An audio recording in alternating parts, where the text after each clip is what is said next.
Yo, what is going on? We are here live, about to get down and grimy. Down and grimy. Allowing me to adjust my settings here. Sorry for making you guys wait. I'm glad for everybody that's made it. For those of you guys that are not making it, well, I will archive it, and I plan to upload all the videos, especially these specific videos that have been about, you know, the rants and what's going on with the community and all that good stuff, and the development team. What am I doing here? Oh, online status.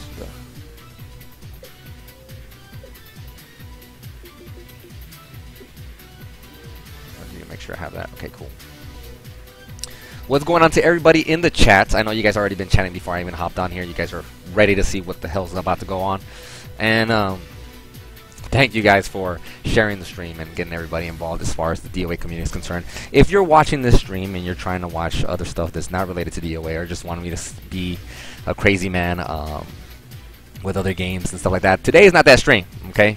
Today is a stream related to the DOA community, the development team, the company behind everything related to Dead or Alive. So thank you guys for making it out here. Again, I feel like you guys, to some extent, you guys need a voice, and for a moment I would step back. I'd stepped back and I was like, you know what, I want to see if things, you know, if things can develop on their own, and to some extent it did, and you know, I just felt like we've hit a point where I felt, when I was looking, like stepping back and just looking inwards as to like how things have progressed within the community and also with the development team. Most importantly to me was the development team. I love the community, don't get me wrong. It's just the development team has been kind of like in limbo to me, the way I've seen it. But you know, DOA 5 last round is coming out. I'm sure a lot of people are excited. Yes, you can see it right there. I have it on here. I've been promoting it constantly, and we're going to be talking about this. Any of you guys that may be at work or may be watching it on your mobile device, I probably should just give you a disclaimer now and just tell you that it's probably not going to be safe for work, in the sense of how loud I'll be speaking and what I'll be saying sometimes. So this is just kind of the heads up, okay? So prepare yourself for that. I'm going to touch on a few small subjects, and then what I'll end up doing is talking about Irigaki. I mentioned to you guys recently that I got a chance to kind of speak with them briefly. It wasn't very long, and you know, he told me some things that I was like, okay, and I read some things about what he's recently been posting, so I understand that how he sees DOA as well, and he's aware of the streams as well, and I know the Team Ninja is aware of the streams. I'm not sure if Koei is aware of the streams, but I'm sure at some point somebody mentioned it to somebody. So let me switch this up for just a brief second. Shout outs to everybody in the chat. I won't be able to give out enough shout outs to everybody because I want us to stay on course. So I'm going to kind of just go right into it. I'll briefly touch on what I talked about last time. The first stream I ever did was, I think it was labeled Legitimate Rant for Team Ninja, and it was just talking about how some of these stages, they're kind of lacking, but the biggest thing that started the whole conversation was the Crimson, when Crimson was promoted on Twitter and on Facebook, talking about, hey, we're bringing Crimson back. If you played Xbox, you know what stage we're talking about. And Crimson was essentially missing a piece of the stage because the one that we played on Xbox had an extra room, and it was not included in the one that they're, you know, quote unquote, bringing back. So it rubbed me really the wrong way. So I talked about that in that stream and talked about how, you know, what's going on. You know, is the team not creative anymore? You know, you start to question what's going on with the team. And, you know, I put several examples in the following stream, and telling people that, you know, I like what they've done with the game. They've done a lot of unique things, some things that are, like, really cool in regards to fighting games and DOA, like, you know, frame data, the amount of energy and information that's in there, and you know, the costumes. You know, we're coming from a game from DOA 4 where there wasn't as many costumes, and I'm going to be talking about that as well. and how we have several costumes now, and how they've made a different kind of storyline in the sense of it's more, I guess you can say, more immersive. You kind of get more involved with all the characters and their story, and and just in general, everything just looks better. The graphics look better, so I like that, and I touched on that. But I also touched on the fact that stages play a huge role, and I was just wondering if they were running out of creativity. And I went over several stages like Scramble, like Hot Zone, and I explained to a lot of players that, hey, they still got it. They still got it.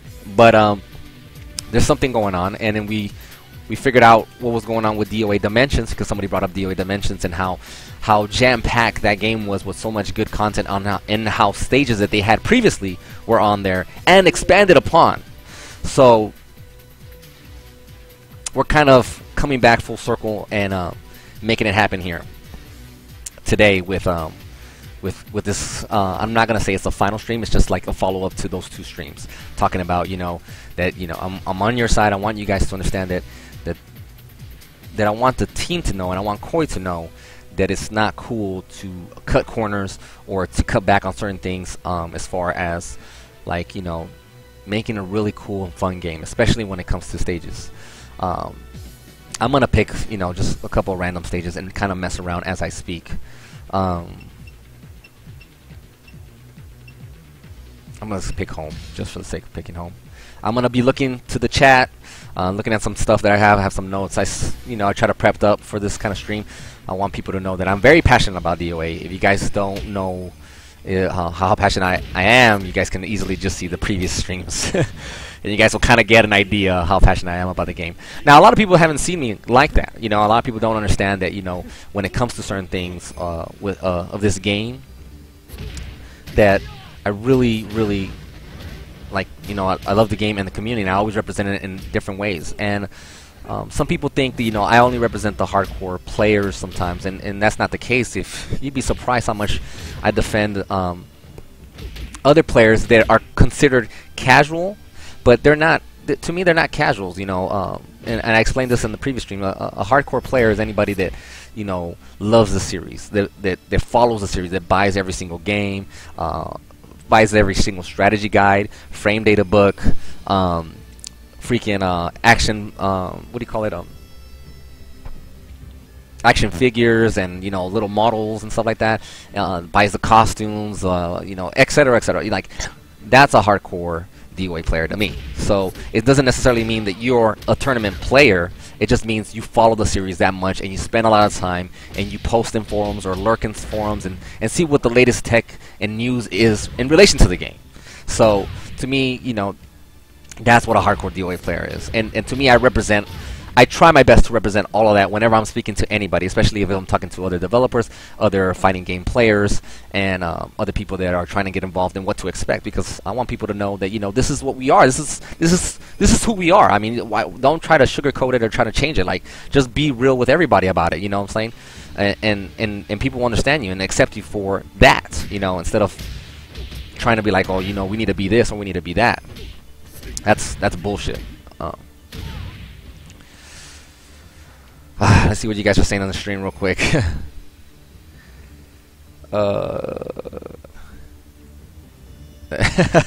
That makes me hardcore. Take notes. You guys are funny. Give me just a second.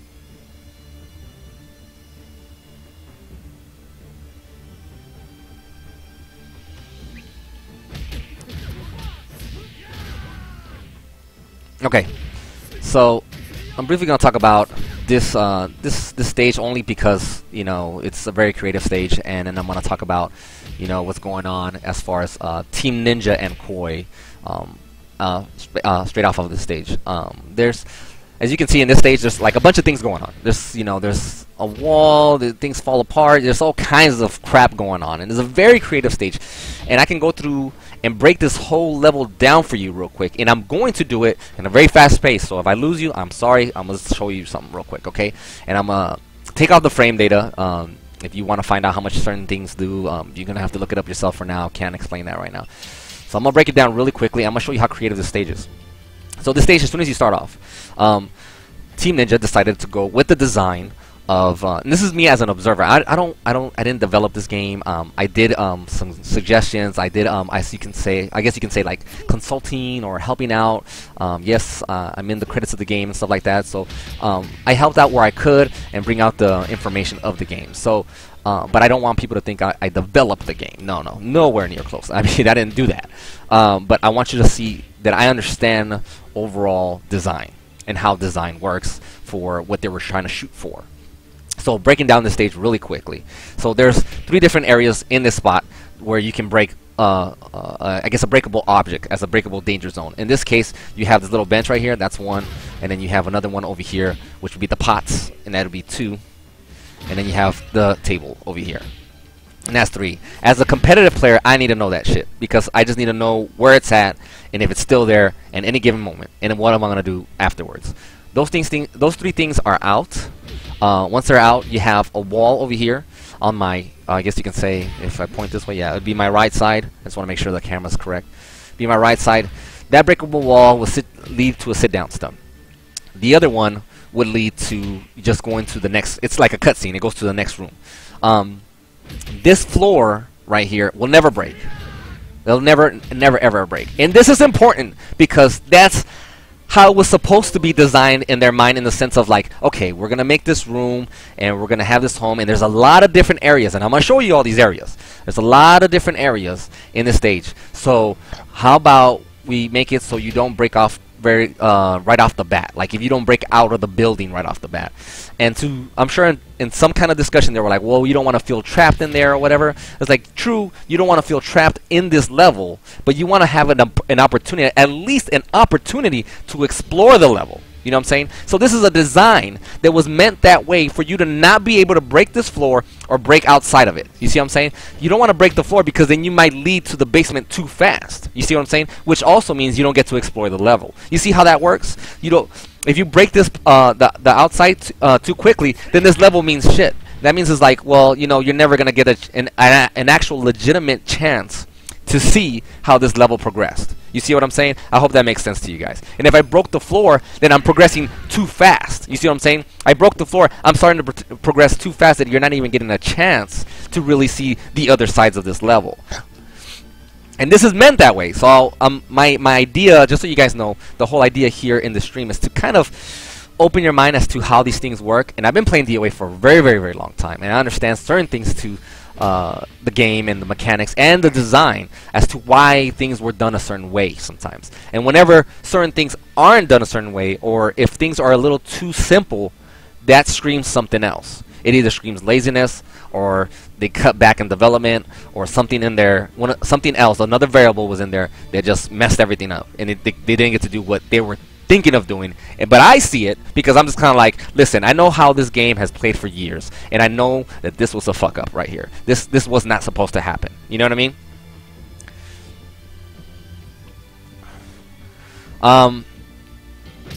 So remember that. So you start off on the stage, you can't break off the out the side right here. So that means you have to either continue battling it here, or break into the sides, the 2 walls, one of the 2 walls. You have to make a decision. Usually the smart player will go and say, well, I'm gonna go for the sit down stun, and I'm gonna go with this. So I'm gonna knock him in there so I get a sit down stun. When you come in here, you get that sit down stun. Obviously you get a guaranteed follow-up. You can do whatever you want. At least 1 hit is guaranteed. If you do a sit down stun, obviously you can get additional hits, but you know that the first initial hit is guaranteed, you know, regardless if it has a follow-up with the sit down or not.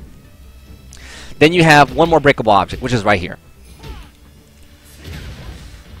And after that, you can break into the other side of the wall if you want to. Over here, they're giving you the opportunity to get out the room. But there's a reason for that. There's another reason for that. The reason being is because whoever got knocked into that wall probably lost a good portion of their life, if not all of their life. A smart player will take advantage of the breakable object and probably freaking take gallons off your life bar. They probably end up taking about half your life, if not, you know, 75% of your life. So there's a reason why they made it breakable. So again, they made this breakable, and they made it possible for you to actually leave out the room now. Now, if I want to leave the room, I can now. You see that? But check this out. This is, I'm telling you, this is all based on the design. This is how I know Team Ninja is a very creative development team. This is how I know they got it. They didn't lose it. They have it. And I'm gonna go into why it feels like they don't have it anymore. When you go to this side, you don't get the sit down stun. So what does that tell you? That means that most likely you're not going to take a whole lot of life. You're going to do your combo, you're going to knock them in there, and that's it. It's a wrap. You got to reset and figure out what you're going to do here. Now notice how here you can't knock out. You see what I'm saying? So since you didn't get that sit down stun, you still obviously have plenty of life. Enough life to potentially go into the next wall. You see what I'm saying? And then get the sit down stun. And then you can get knocked out. Does that make sense? You see how all this kind of comes together?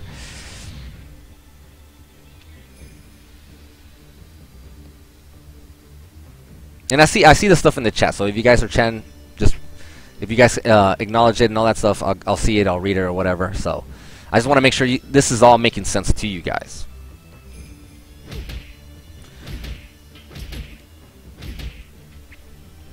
So again, if you come to this side, you don't get that much life or whatever. But you still have, and now you have more breakable objects. You have another 3 breakable objects. You got this bed. You have this bench.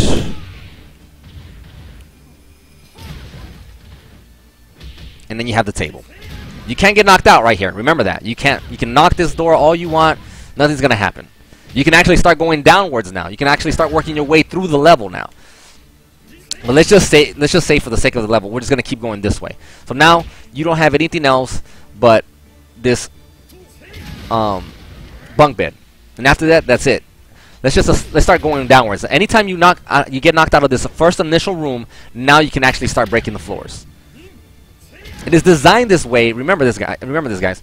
It's designed so you have an opportunity to actually explore it. They did that on purpose. If they didn't want you to feel trapped from the get-go and said, okay, just give them an opportunity to get out, they would have made it so this door would have broken from the get-go. You know what I'm saying? Why didn't they just do that? There's a design to that. There was a purpose for that.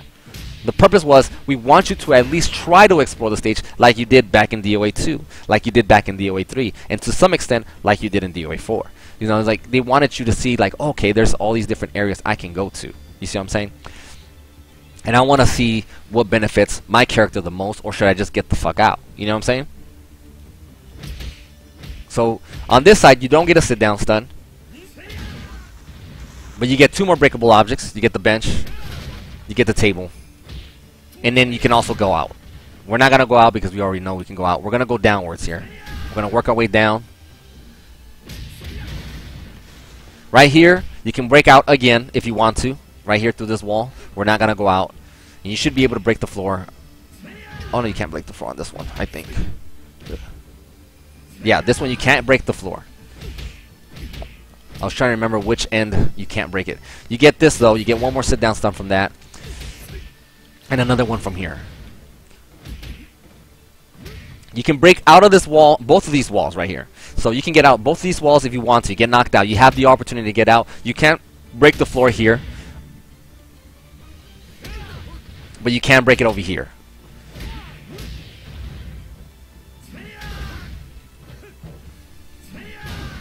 And then here you're at the basement. So the idea, I want you to understand the idea behind the basement area. The basement area, they could have made it so you broke outside these walls and you came outside where the old people are or something like that. Like, let me just take you outside real quick so you can see what I'm talking about.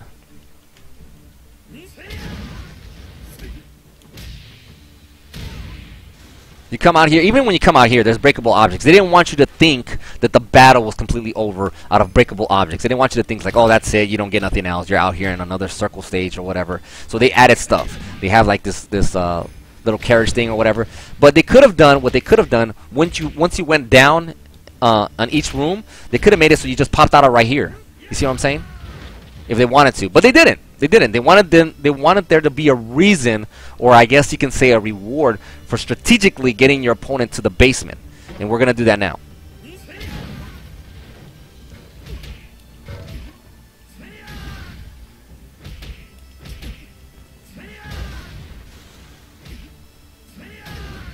So if you make it to the basement,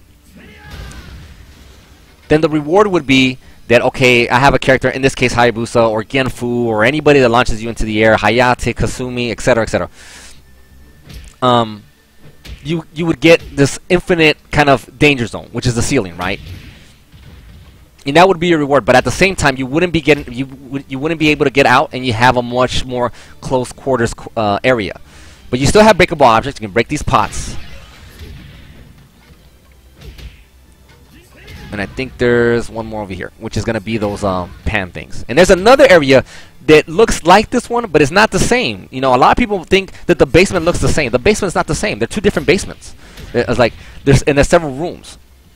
So right here, you'll be stuck forever. That's it. The reward is, if you're a smart player, it would cater to you if you had XYZ character and you come in here. That was the whole purpose behind this design. It's like, hey, you had, you know, 1, 2, 3, 4, 5 chances to get out. You didn't get out. You played like a dumbass, and now you're stuck in here. So you better put up with it now. You know what I'm saying? That was the design behind that. That's how that works. You don't have to be a specific. You don't have to be technically in development to understand the design and the purpose of certain things. You see what I'm saying? If you look into it carefully, you can see a much bigger story, a much bigger stage and meaning to what's going on in the game. I'm gonna show you the other side of the basement.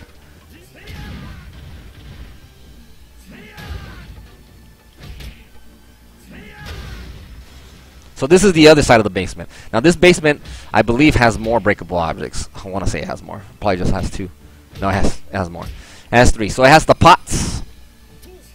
It has this thing that looks like a ringer that rings all your clothes, or a wannabe grill. And then it has these pots over here. You see what I'm saying?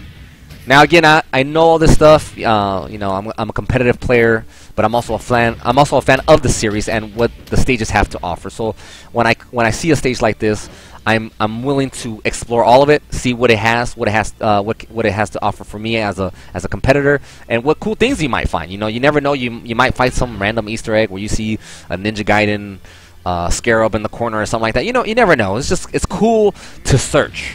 So this stage is. This is pretty much that stage in a nutshell. There's a few other areas or another room or two that I could show you, but that's pretty much it. Like, this is how this stage works.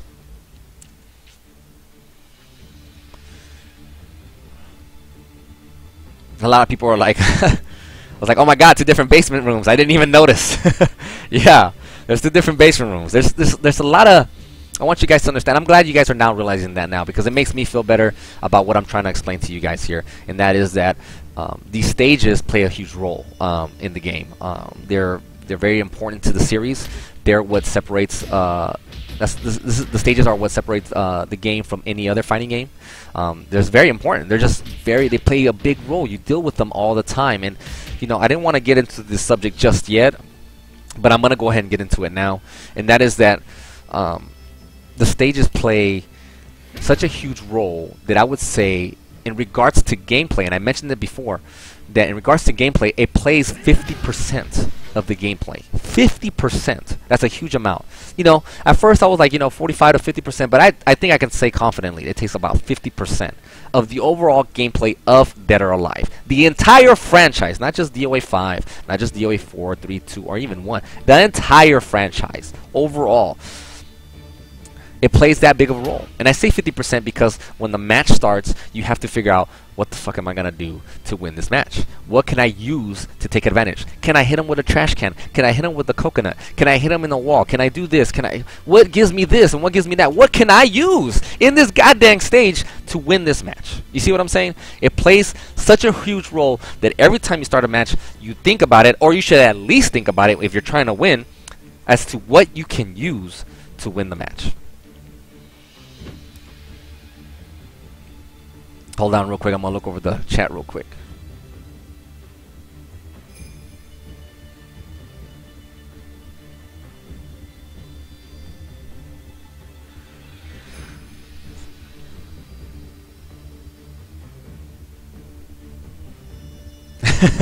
Hit him with the chicken. I don't care if this is a chicken. I'll hit him with the chicken. God dang it.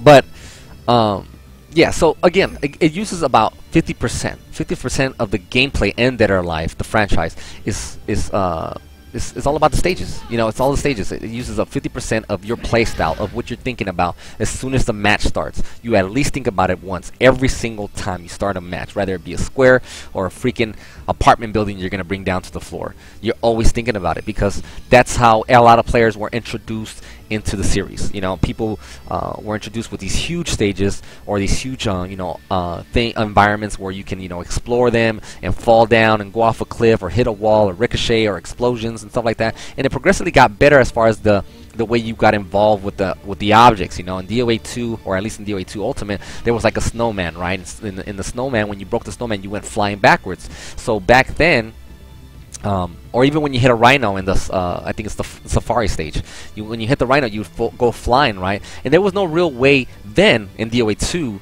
to get around the rhino, you know what I'm saying, or get around the snowman, because the snowman technically fell apart, but there was no way to really follow up. And even if you were really close enough to follow up, you couldn't hit them. They had like invincibility frames, so there was nothing worth doing, to try to get them. So they expanded that in DOA 4, you know what I'm saying? In DOA 4, they made it so, you know what, it kind of sucks that I hit somebody into a rhino, or I hit somebody into something that sends them flying, and I can't really follow up. So why don't we make it so it's a partition? That's when partitions were introduced. And now, whenever you hit something like that, you would fall down, and then you can actually jump over the rhino, or jump over the fence, and then come over and continue the fight. It made it feel like the stages were technically bigger, but not really. They weren't really bigger, you just had a more easier way to explore the stage by jumping over stuff.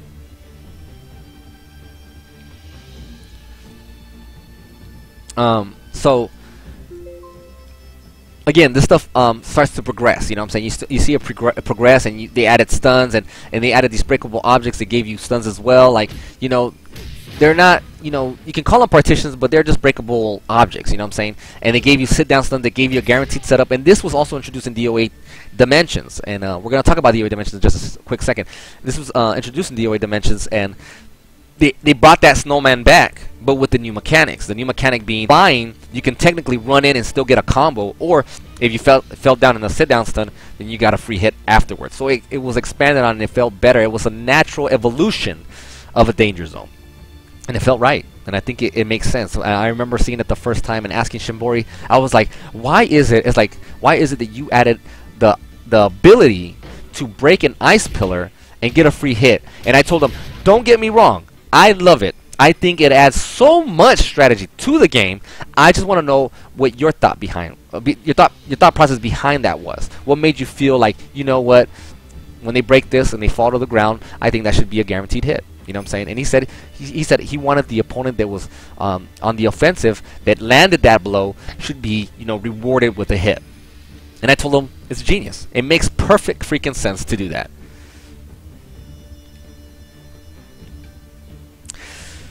Hold on one second.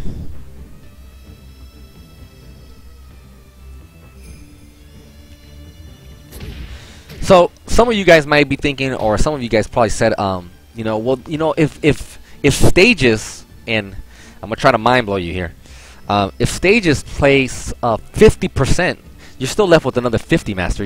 Master, you still have, a whole another half of the game of gameplay.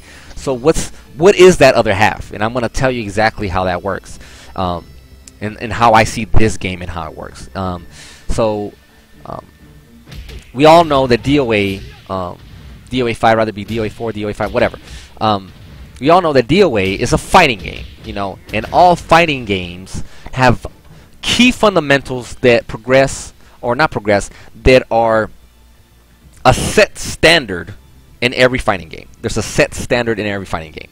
And that set standard is things like whiff punishment, attack or throw punishment. Obviously in DOA it's going to be throw punishment, but there's a form of punishment in the game for doing something dumb or making a mistake. There's a form of that. So there's like whiff punishment, throw punishment, attack punishment, spacing, and using the clock.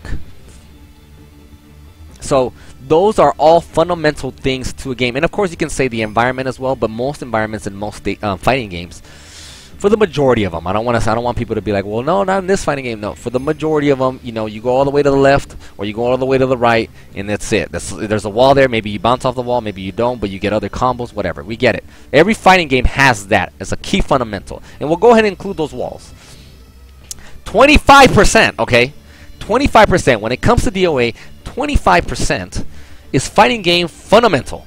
It's like you have to make sure that when this character does this, that character does that, because this is a fighting game and this is how it works. You got to follow those rules, or else this game is not a fighting game anymore. You see what I'm saying? It's not. You can call it something else because it's not a fighting game. If they do this and they're just tickling each other, it's not a fighting game. I'm sorry. It's just, you know, I want you to get the message across as to what I'm trying to explain here, and that's just how it works. 25% of that is a fundamental fighting game in the series. It's fundamental. Whether you're playing DOA 1 or DOA 5 last round, it's going to be the same shit every time. That fundamental is in every game. If we went with just 25% of what this game is, then every fighting game would feel the exact same. 100%. 100%. So, of course, knowing that, you know, that's just 25%, it leaves you another 25% in DOA. So we talked about how stages play such a huge role, and how making sure that you have engaging stages are important, and, you know, big stages, and, you know, even small stages, but something that's unique to every stage. You know what I'm saying? It's important. So the other 25% is like, what else makes DOA important? You know, it's like, you know, and I'm sure, you know, maybe the developers, maybe Team Ninja right now is watching, maybe Koei is watching, maybe, you know, the entire freaking DOA community is watching.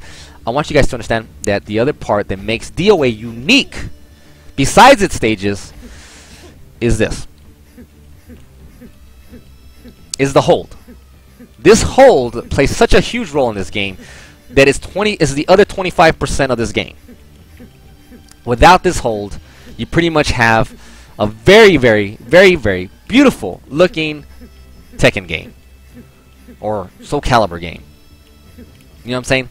Without this little factor right here, which introduces, obviously, the triangle system, without that, it's any other fighting game with really beautiful stages. Let's just put it that way. This is the other 25%.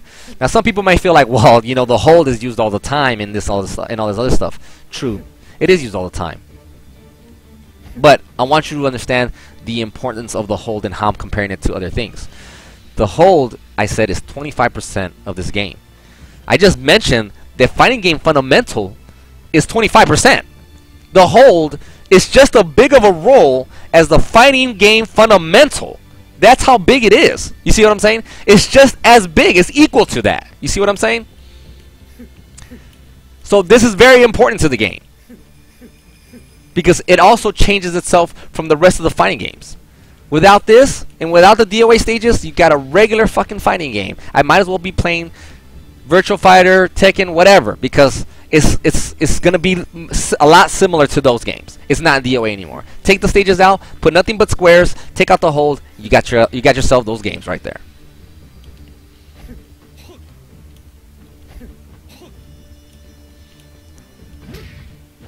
That's DOA.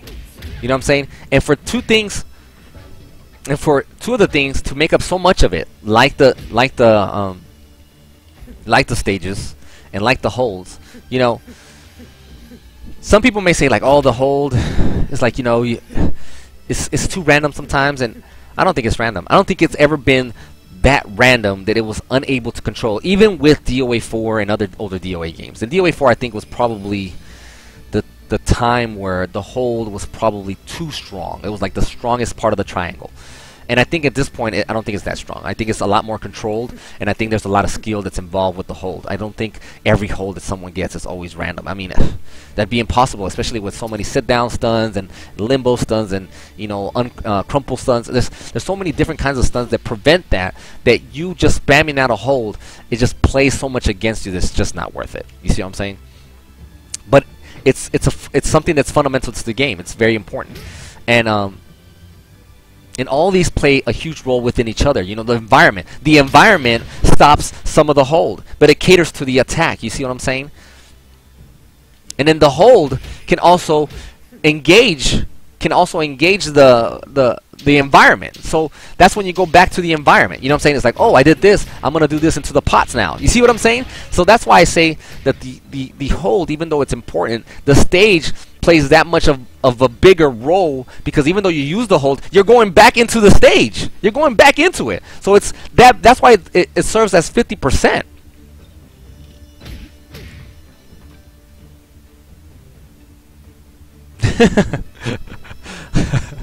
Preach, my ninja. I'm not trying to preach to you guys. I'm trying to show you guys something because it plays a bigger importance later on in this conversation. So,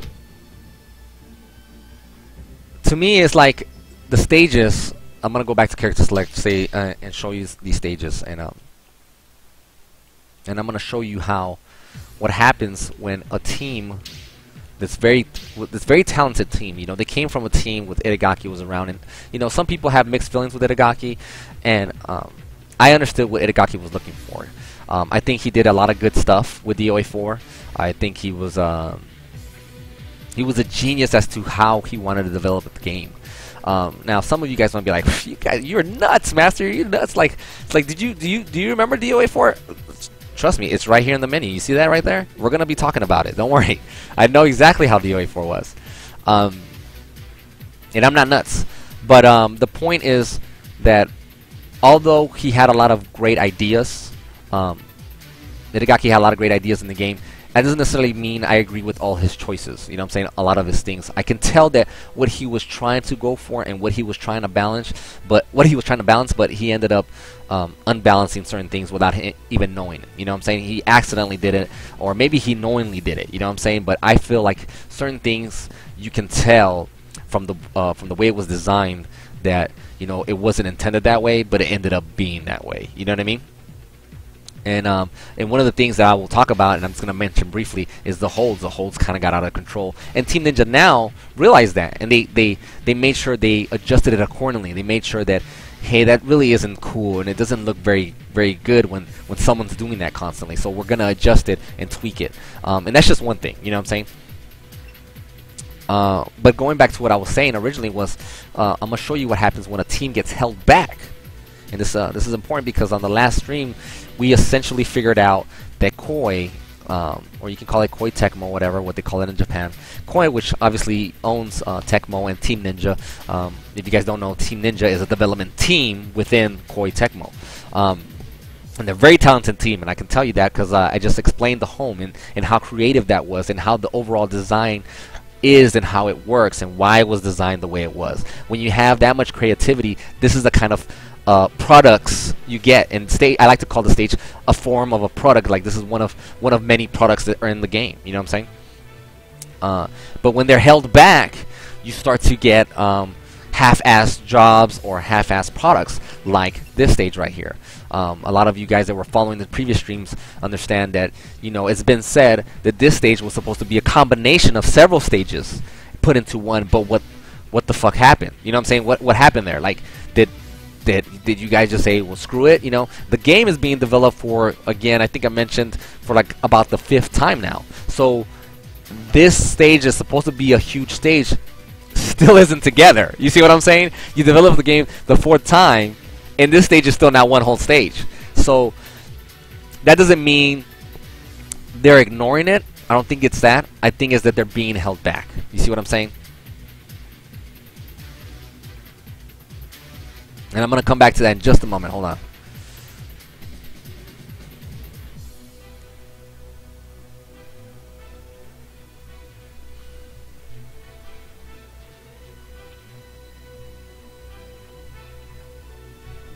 Okay.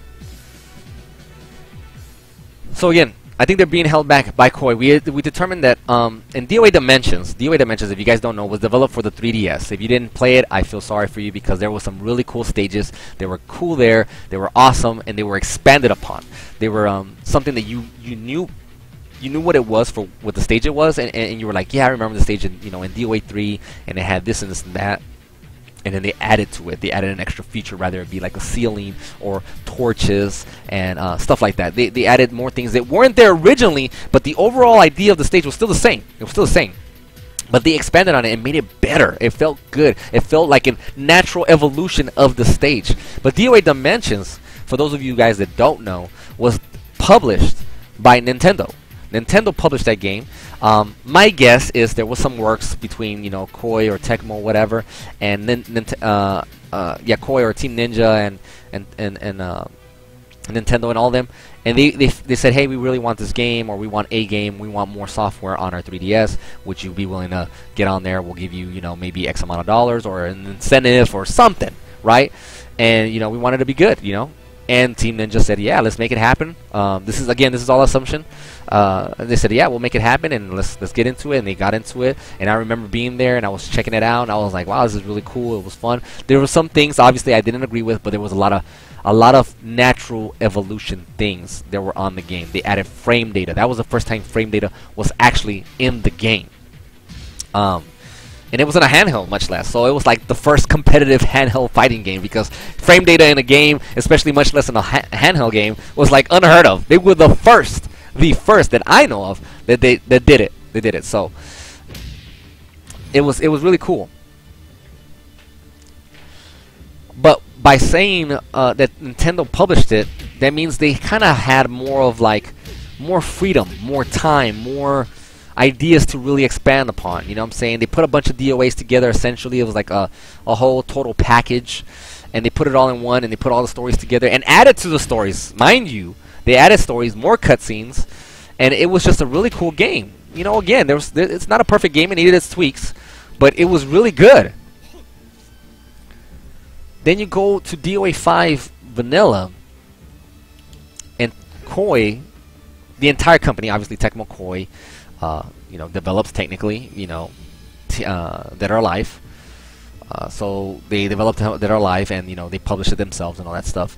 But you look at DOA 5 Vanilla, and you look at all the stuff that's missing. You're talking about characters missing. You're talking about characters that are missing some key moves. They just got stripped completely. Now, stripping the moves didn't make a whole lot of sense. That seemed like something that naturally wouldn't cost that much, really, if anything, because you're just bringing the moveset back. But it just didn't make any sense. I use Hayate as an example. Like, there's not certain moves. Same with Hayabusa is another example. Low sweep into handstand. How come that move was removed? Like, I don't understand that. Like, it wasn't that groundbreaking, and this move doesn't even crush nowhere near how much it used to back in the day. It used to crush even low punches. It's lucky if it even crushes a high sometimes, I feel like. But this crushes zero mids. It never crushes a mid, and not only that, the sweep goes backwards. The more I do this, the further back he goes. The sweep goes backwards, and they took away the thing that moved them forward. So it just didn't make much sense. But again, you're talking about DOA 5 Vanilla, it's missing characters. You're talking about, oh man, Leon didn't make it back, or XYZ character didn't make it back, and you're just kind of like, damn, like what happened? And then DOA 5 Ultimate comes out, but DOA 5 Ultimate at least felt like, okay, that was cool. They added a few more stages as well. They brought some throwback stages, and they added all these different characters. You know what I'm saying? So it's like, it's okay, cool, And then they had an arcade version of it, and and they had a PS Vita version. You know what I'm saying? Before the Ultimate one came out. So the DOA 5 Plus one kind of felt like, oh, that's cool. They got a few extra things, but the console didn't really get it until later on. And then it's kind of like, so there was a constant hopping around for the community as far as to where to play the latest game. And don't get me wrong, I'm all for having DOA games come out or patched or whatever.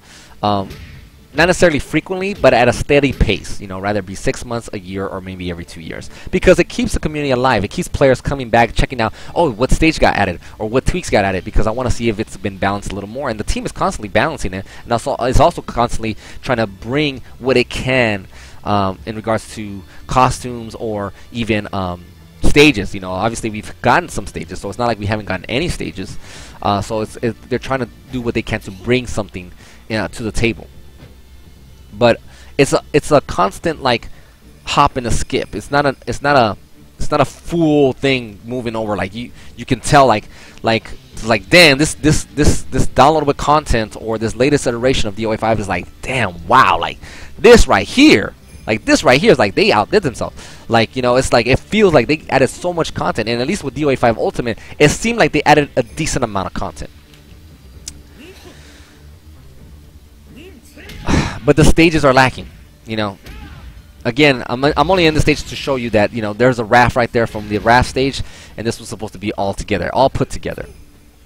You know what I'm saying? So what held them back? So we determined then the last stream that Team Ninja is being held back by Koei.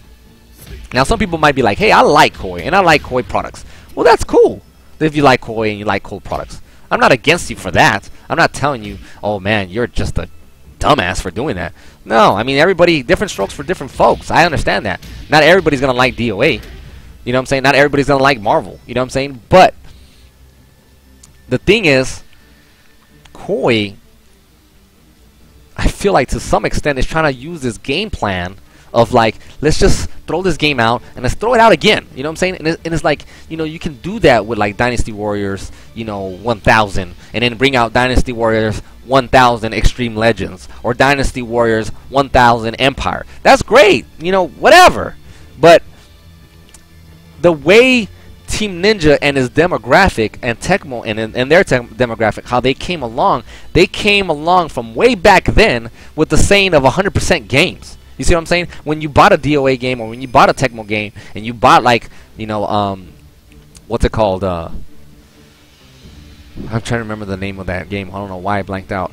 The Ghost game, Fatal Frame. When you bought a game like Fatal Frame, you just felt like, oh snap, like this is cool. They added so much content. There's so much stuff going on. This feels good. You know what I'm saying? It feels like, yeah, I got my money's worth. You know what I'm saying? Or I feel like this was a smart investment for my fun. Not because it costed, you know, $40, $50, $60. No, it was a smart investment because I feel the satisfaction from playing this game. I can literally feel it and be like, yeah, I'm having fun with it. I enjoyed it, and I'm gonna keep the game. Most likely, I won't trade it in because I like the game that much, and I may want to come back to it.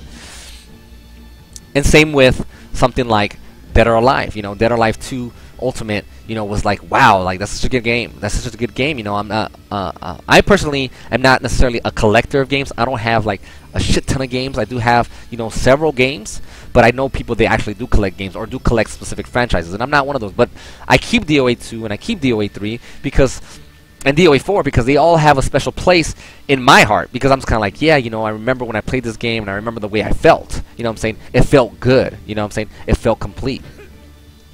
And that's how Tecmo and their demographic was introduced. They were used to these 100% games. When Dead or Alive came out, when Ninja Gaiden came out, it was just, you know, it was like, wow, this game is crazy, you know, and, you know, it got a lot of, you know, praise and awards as well, and, you know, everybody was like, Irigaki's a freaking genius, you know, he made these games, they're platinum hit games, they're selling like crazy, and the reason I bring this up is because they were a smaller company then. You see what I'm saying? They were a smaller company that, and I've been to their offices back in the day, back in their American offices in California. I've been to their offices, you know, so I know you know, where they were at and all that, and I used to talk to them, and I still chat with some of them. They used to work with the company, you know, so I know exactly that the building they were in wasn't necessarily a really big building, guys. At least not the American office. Maybe the Japan office, but still, you know, when you have a different branch, you know, it's not something that you would compare to, like, I don't know, like Ubisoft or some shit like that. You know what I'm saying?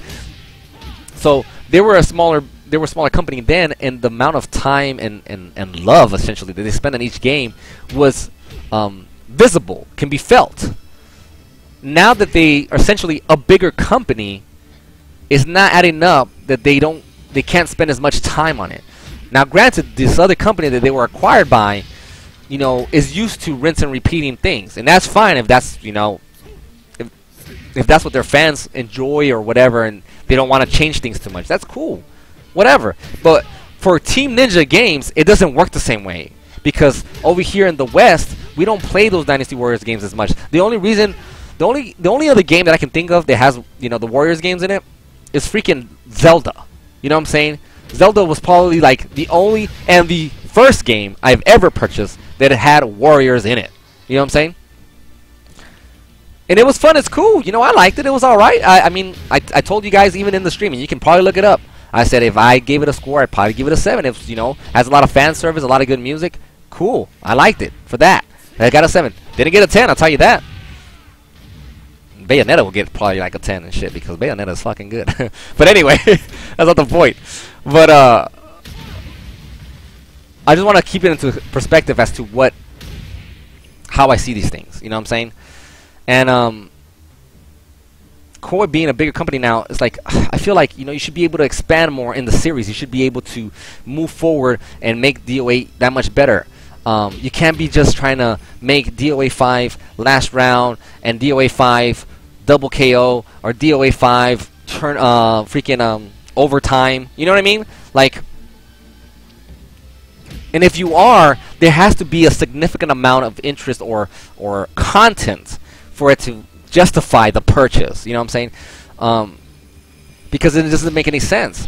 Like, I'm going to tell you a perfect example. Ninja Gaiden 3. Have any of you guys played Ninja Gaiden 3? The original Ninja Gaiden 3, by the way. I'm going to look into that real quick. I'm going to look into the chat for that.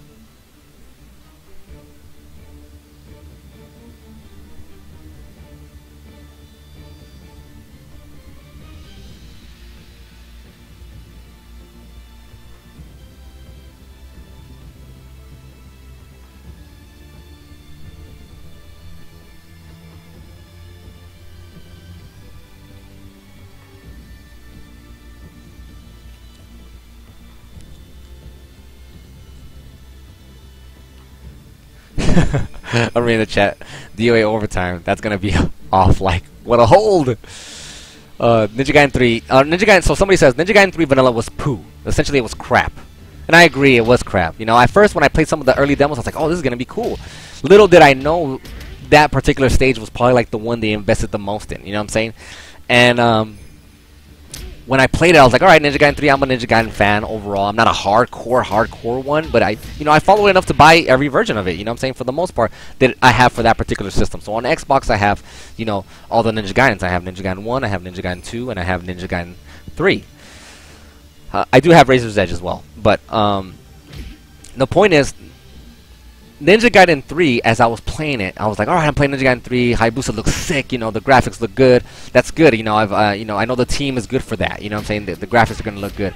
But then the playstyle felt weird. As soon as I landed, I'm slashing up a bunch of dudes. I can't progress. I can't progress anywhere. I can't leave that spot until I kill those dudes. You see what I'm saying? I had to kill those dudes, and I was like, okay, well, whatever. Moved into the next spot. More guys came out randomly, whatever, and I had to go kill those guys. I couldn't move from that spot again until I killed those dudes. And I was like, okay, whatever. I go into another spot, and I was doing the same shit every time. And I was like, what the fuck is going on? Like, I don't get it. Like, what happened to the overall exploration of Ninja Gaiden? Now, granted, Ninja Gaiden didn't have a shit ton of exploration, but there was some nooks and crannies you had to look to find scarabs and hidden things and weapons and whatever. You know what I'm saying? Find dead ninjas on the floors. They might give you some fucking arrows. You know what I'm saying? It was something to it.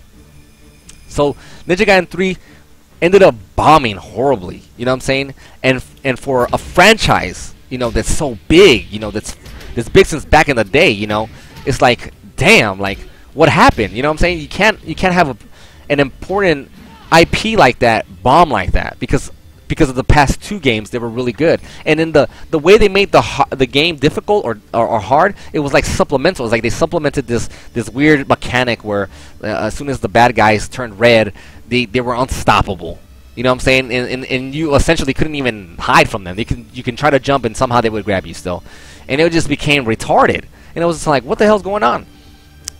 And they felt the feedback. They felt it so bad from the Ninja Gaiden fans that they went ahead and made Ninja Gaiden 3 Razor's Edge. So Razor's Edge was a much better Ninja Gaiden. That was a lot better in my opinion. Was it as good as Ninja Gaiden 1? You know, or Ninja Gaiden Black or whatever? Nah, I mean Ninja Gaiden 1 and Ninja Gaiden Black is, you know, that's a really big game, and I'm gonna talk about part 2 and how that relates to also to like DOA 4 and stuff like that. But I was like, it's so much. It was so much better than the original one, and they had to do that because if they didn't, they would know that the following product would have little to no hope at all of purchase. Because if DOA, if Ninja Gaiden 4 comes out and they're like, okay, you know, you left it with Ninja Gaiden 3 vanilla, we're probably not gonna get this game. You know what I'm saying? They had to come out with another game. They had to come out with another game so they can be like, listen, we know we messed up. Here it is. But I'll tell you something though. That if they try to pull the same shit off with Ninja Gaiden 3, what they're pulling off right now with DOA, they would not fly. Who here honestly believes that if they would have came out with Ninja Gaiden Razor's Edge, Ninja Gaiden 3 Black, Ninja Gaiden 3, you know, last round, overtime, do you honestly believe that with that franchise, that shit would have flown? Hell no. Hell no, it wouldn't. I'm surprised they got away with the other one.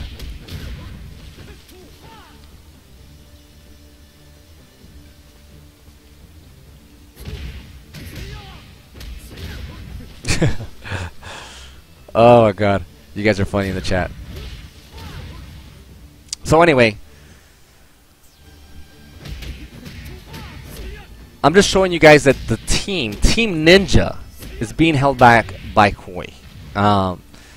When you see Doa Dimensions, you see that they got really creative.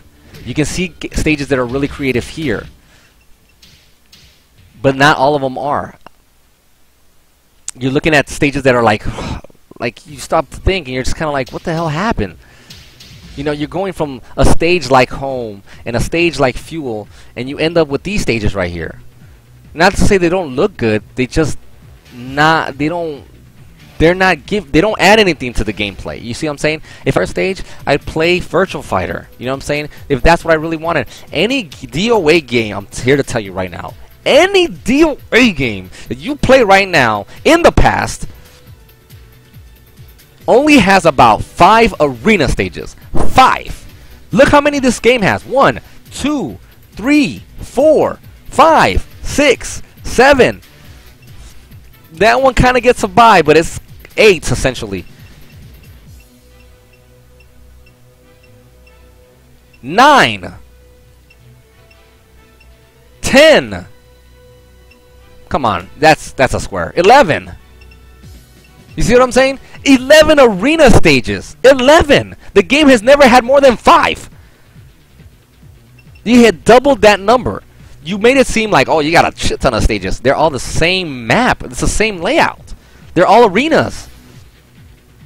I didn't play DOA originally to fight an arena. I played so I can get out of the goddamn arena and break away from that freaking normality with all these other fighting games. If I wanted to be in an arena, I would have played those other games. You see what I'm saying? So it's not that, and I know it's not Team Ninjas that does it on purpose, because like I said, in Doa Dimensions they expanded on them. You know what I'm saying? Hold on, let me go back to the character select. I asked people on the stream, I told them, if DOA 5 last round was published by Nintendo, do you think you would have gotten a better product? And everybody said yes. We would have gotten a better product. That doesn't mean that it was going to be better on Nintendo Wii U. I'm not saying that. Of course, we know we probably wouldn't have done the franchise that well to be on there, because everybody was so used to being on PlayStation and Xbox. But I'm just saying, would the product itself have been better? Would there have been more development time? And I think the answer was yes. Team Ninja is being held back because they want you to play this game and buy it like 3 times or whatever, and just be like, oh, check this out, we added this, and they think it's cool. It's not cool at all. And the jacked up part of it is Koei lets Team Ninja get the bad rap for it, and that shit is disgusting. It's the fact that they get away with it, and they think they're like, well, you know, Team Ninja fucked up, you know what I'm saying? That means, you know, they need to figure something out. No! Give them some time. Give them the opportunity like Nintendo did, or like the previous company did. A smaller company, mind you, to be able to develop something that was awesome. You know what I'm saying? It's just, you gotta be able to let the artists be creative. If you give them a small fucking canvas, you can only do so much. You know what I'm saying? And the fact that you think that that they can get bashed and you can get away with it, you're full of shit.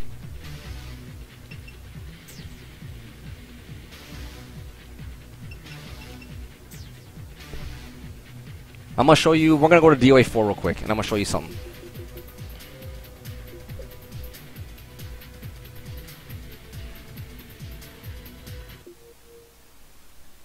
I'm gonna catch up with the chat real quick.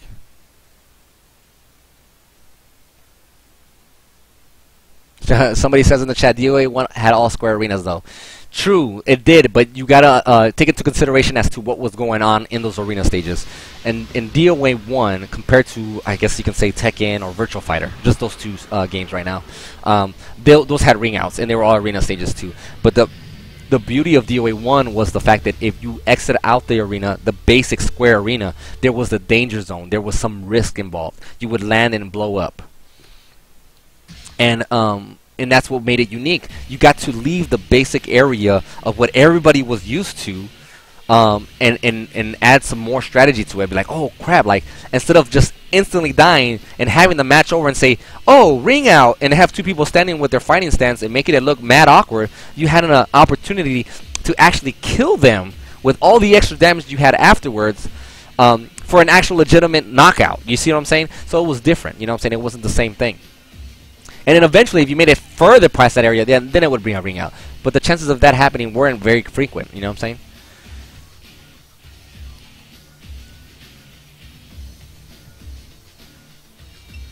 And I'm gonna talk about DOA 4 in the sense of like, I'm gonna tell you that some people thought this game, and I'm gonna break down stages for you guys as to why this game was really unique, and I want to mind blow you with one of them. But the reason I'm bringing up DOA 4 is because Irigaki had a similar issue. Irigaki was faced with a similar issue, and I felt it in DOA 3 a little bit too, but I saw it more in DOA 4. In DOA 4, when DOA 4 was being developed, what do you call it?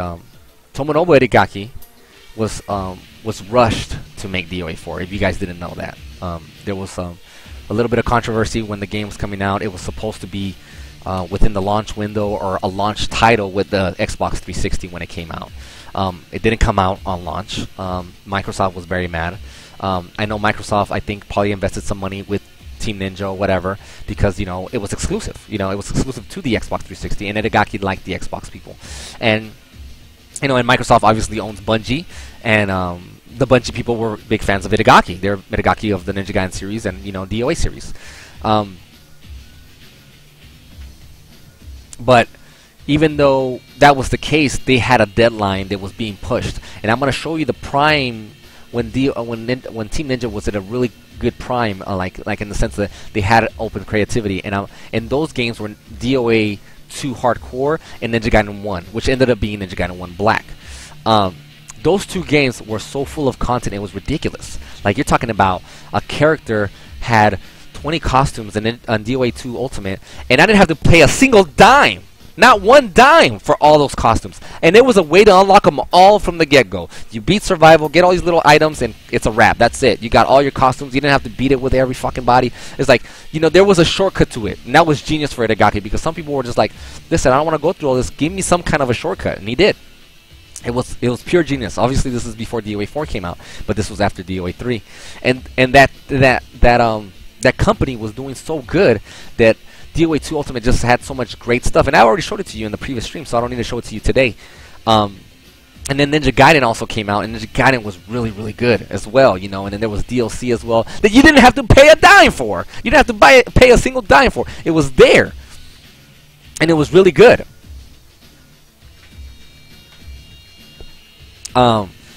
So when they had the opportunity to, when Irigaki had just essentially an open, you know, canvas the size of a freaking wall, he just like, you know what, I'm gonna go at it, and I'm just gonna do this and this and that. And DOA 3, it was a little different because DOA 2 Ultimate came out after DOA 3. DOA 3 was coming out as one of the launch titles for Xbox Original, the original Xbox. And as you know, there was later versions that released, like DOA 3.1 and DOA 3.2.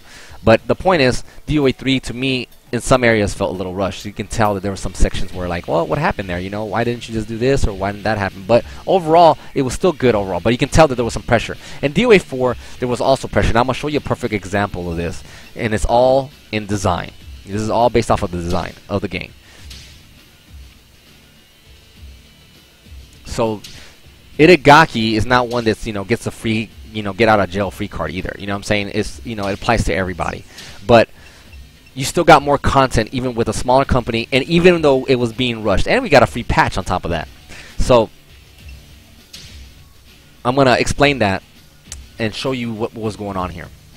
So obviously, I'm going to show you first of all this. This is like the most important thing right here. These are your arena stages. One, which is the Crash Club. Let's see if this thing loads. That one. Two, which is the Coliseum, which we coincidentally have in DOA 5. And this one was actually bigger. Alright, I'm going to have to go into that stage right now in just a moment. Godly. And this was your third one. That's it. It's a wrap. You didn't get any more. You didn't get any more regional stages. That's all you got. Everything else was multi-tiered or multi-partition or some other bullshit. Like, there was always something else going on. It was not an arena. And let me go into this stage so you can see how much bigger it was than what it is now. It's progressively gotten smaller, and now it's the smallest it's ever been in DOA 5. Look at the size of this thing. This thing is bigger than the one they were playing in right now. It sure feels bigger. They did something to it because it's not the same. Also, check out this ground game. Thing is too hot, son. The ground game was too good in this game, man. Unbelievable. But anyway, you only got 3. Death God's Keith said, I picked up Doa Dimensions and I see exactly what you're talking about. I'm telling you guys, I'm not the only one that sees this. But I'm going to go into the stage real quick and I'm going to show you exactly, based on just the design of it, of what was going to happen. But I can tell that Irigaki was being rushed to put this game out. And you missed out on some really cool things. And this is just notes even for Team Ninja, but more for Koei to show that what could happen. This stage right here is a really cool stage. You have the pots. The pots would have been cool if you had the breakable partitions and you fell down. Really cool stuff. And then you can come over here, check out the little monkeys. There was a tree. Did the tree have to be there? Hell no. It was just there because it added to the game. It was just, you know, you had an opportunity to do some stuff. I forget the buttons. Hayabusa changes in every game. And then over here you had some stairs. Obviously these stairs you can go up on, right? So they're just kind of there. I'm going to do an Izuna drop to see if I can see more of the stage. I'm going to have to turn to this side. So you can kind of see what's up there. You see a little, you saw the little, like a little, I don't know, like a little bridge, but not a little bridge. You see that little design that's back there that you can't really knock over, like on that side? Like you see it over there as well. You see that? This is important. This is an important note. You see it? It's right there. It's like a little shrine thing. Yeah. So you have it right here at the edge of these stairs too, if you notice. There's a bell in the background, whatever. Obviously, I can't do an Izuna drop right here because that thing is in the way. Makes sense. It's not a little fence that I can't go over. It makes sense. So then we fall down here. This stage, I'm here to tell you, was going to be one of the greatest DOA stages of DOA 4. One of the greatest. But it's still a great stage. It's just, it was about to become something more this, I guess you can say, had never been really done. So all of you guys that have played all of you guys that did play DOA 2 or DOA 2 Ultimate and played with Aerial Gardens, there was an infinite stage on there. You know what I'm saying? And granted, this stage isn't infinite, but it's going to be an example of what I'm saying here. There was an infinite stage, and what they did in DOA 2 Ultimate is not only that they made it make it infinite, they added a different platform that you can fall on, so you can see. You know what I'm saying? You can see different areas. You didn't always rinse and repeat the same area. So in this area, I'm going to show you what they were going to do with this game that was going to be very similar to Aerial Gardens. And just so you guys know, look at where we're at. We're in the mountains and stuff like that. It looks very Aerial Gardens-like. You know what I'm saying? And like the Himalayas as well. So I'm going to knock him out. He goes down to a bigger area. It's a little bigger here. And then you can go down these stairs over here if you want to. Okay? So you're going to go down these stairs. Boom, boom, boom. Fall down. You're there. Cool. Now, I'm going to come back because I want to show you something. So over here, you have the opportunity to not go down the stairs, but you'll still end up in the same area, but it was a different way to get there. You can hit them here. They hit some monkeys on the way down. Look at that. And you're still in the same area. It's just you're in the lower part. I'm going to reset it one more time so you guys can see the creativity that they did with this stage. Look at those camera angles. Look at that. And I can do an Izuna drop over a fence. And then right here, when I played this game for the first time, when I got here, just like any other game that I mentioned before, I always questioned, I was like, can I go through those doors? Let's give it a shot. It's like, damn, I can. And I talked about this stage in the other stream, and you can hit the little things in the air if you land in the right spot. Let me see if I can get one real quick. I'm not getting it. Let me try this way. There it is. So you see I hit it. Nothing big, nothing special. Then I try to hit these walls, right? I couldn't go through them, and I was like, well, let me see through the holes right here. Can I see in there? What's going on in there? I mean, I want to know what's going on. So I'm going to go back. I'm going to touch on that in just a moment. This stage, based on right here where I'm at right now, was going to be an infinite stage. I'm here to tell you that. And for those of you like, how do you know that? How do you know, you don't know that, Master? Because of this fucking shrine up here. You see that shrine up there? Because of that right there. And I'm going to show you exactly how that works. This design is right in front of us. But I know Team Ninja back then ran out of time because of the pressure. Whenever Team Ninja is under pressure and is being forced to release a product, they don't fucking get to fucking show everything they want to show. You know what I'm saying? They don't show the true potential all the time. This game was a great game, don't get me wrong, but they didn't get to show every single thing they could have shown. So right here, check this out. What is this? A rope? A rope, guys. Seriously, a rope. A rope is gonna hold me back right here. So I thought I can go over the rope. I'm pretty sure a lot of people thought that. But if you look down there, what does that look like? That looks almost identical, literally identical to the area I was at when I started the match. You see that? It has a little curved thing right there, and then on the side, you see the shrine right there that you would go down the stairs. I wish I could show more, but I don't think it's going to show me even if I did in the Izuna drop. Yeah. You see that? The only thing that's missing is the fucking bell. So let me go back. There's the bell. There's the arch. And there's the other piece of that shrine right there. And guess where that part is? Up there. Look at that. It's right there. This stage was supposed to be bigger than what you thought it was.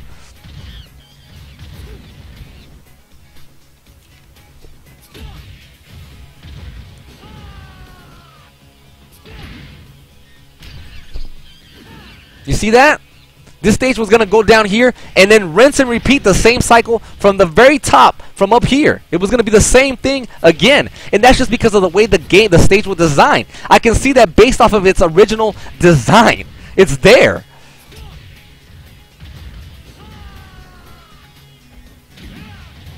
Do I need to be a developer to know that? No.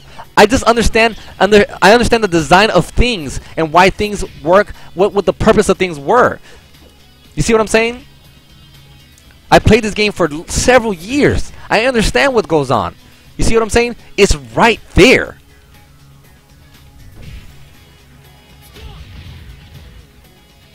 But we didn't get it. You know, Team Ninja at that time was being put a lot of pressure by Microsoft, and you know, they needed to release the game, and the game was still successful. So it's not like it was a bad thing overall for them, but for us as players, we didn't get to benefit something that was going to be amazing. You know what I'm saying? Something that was going to bring back multiple stairs, multiple tiers.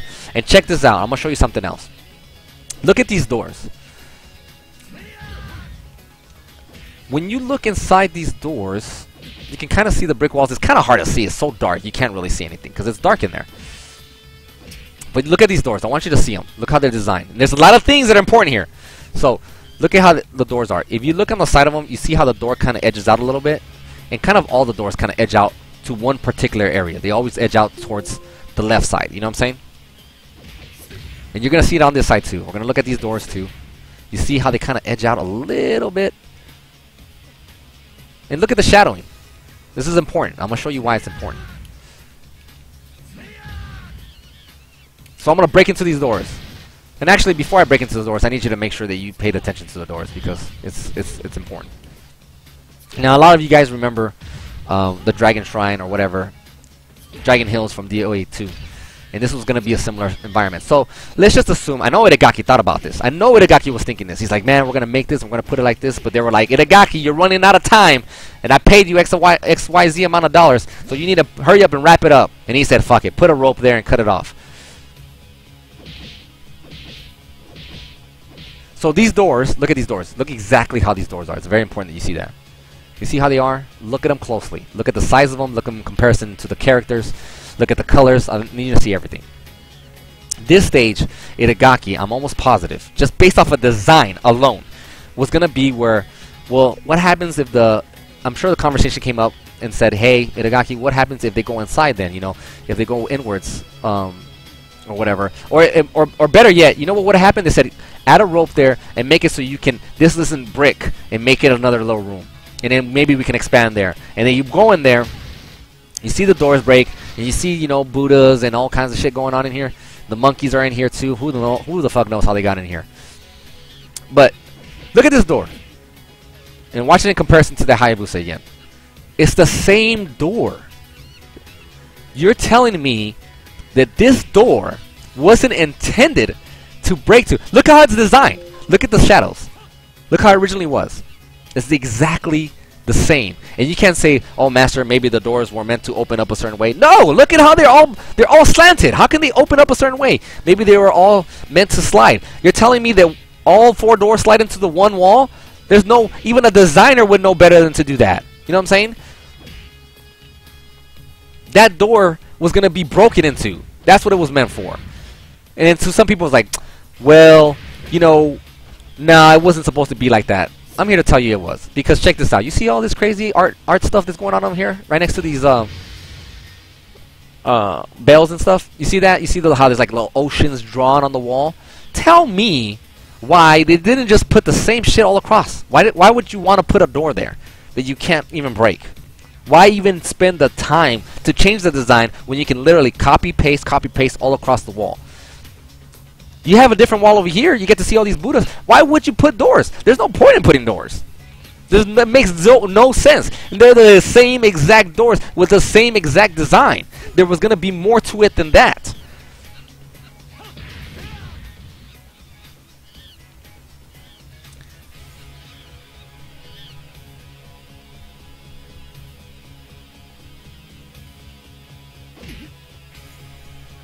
But I want you to see that.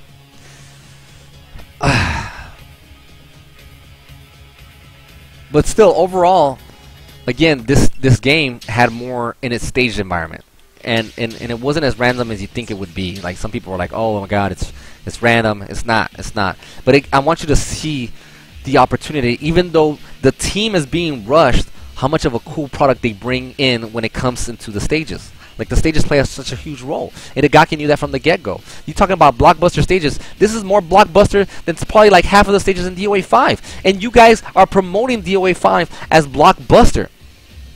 And it sucks because Team Ninja gets the blame for it. And it's not right. It's Koei that should be getting the blame for it. And that's what I'm telling everybody here. Team Ninja didn't fuck up. They knew exactly what they were trying to do.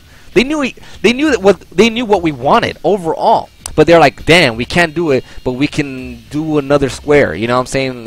Let's mess with that. But that does 0 for us. It adds 0 gameplay. They're being bottlenecked by the company that's above them, and it's not cool. You know what I'm saying? It's not fun. You know what I'm saying? You're talking about bringing back an old stage like Crimson, and you're only bringing half of the stage. That's not cool. You know what I'm saying? Oh my God. It just annoys me. I'm just trying to make sure that when people complain, I don't want them to be like, oh, Team Ninja is doing this, because I realize it's not Team Ninja, guys. It's not Team Ninja at all. They're being held back. When Nintendo published for them, they made an amazing product. When they were by themselves, as a company by themselves, even when there was pressure underneath them, they made stages like this one. You see what I'm saying? Even when they were under pressure within a smaller company, they were still able to bring out better environments. How is that possible? I don't understand that.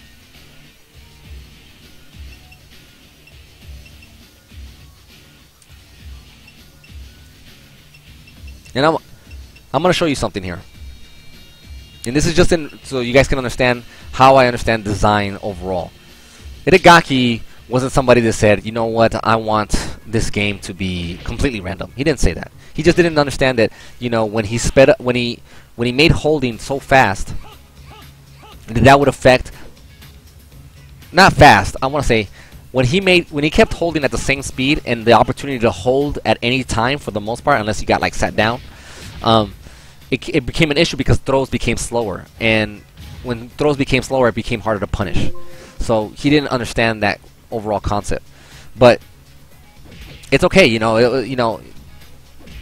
I don't want to say it's okay. I want you to understand that he didn't realize that. You know what I'm saying? And that's why I'm saying, you know, he doesn't get a free get out of jail card. You know what I'm saying? It's, you know, he made some mistakes too.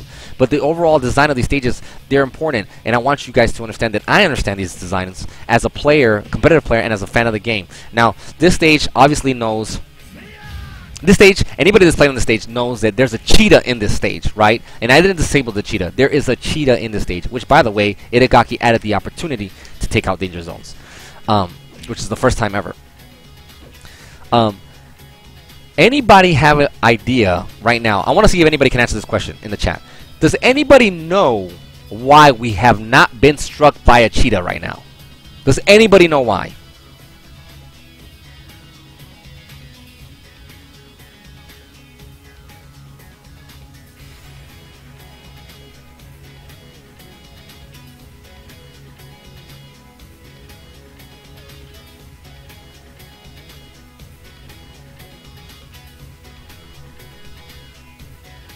Does anybody know why we haven't been hit by a cheetah?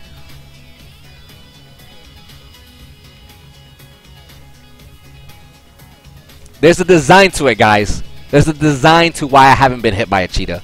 It's simple. Irigaki didn't want it to be completely random. A lot of people felt it was random, but it was never random. And I've known this for years. Years. I've known this for years. I want you guys to understand why there was an overall design of how this works. You don't get hit by cheetahs here, ever. Ever. You'll never get hit by cheetahs here as long as you don't look at the cheetah. You see what I'm saying? That's the goddamn secret. Because you can't look at the cheetah. If you look at the cheetah, he'll get you. And now I'm going to show you that theory. There's the cheetah. You see it? Don't look at the cheetah. If you look at the cheetah, you'll get hit. You see that? But check it out. See? If the cheetah for some reason hops into the air, hops into an area that you see him, then get away from that area. And usually, as long as you stay not looking at it, the cheetah will never hurt you.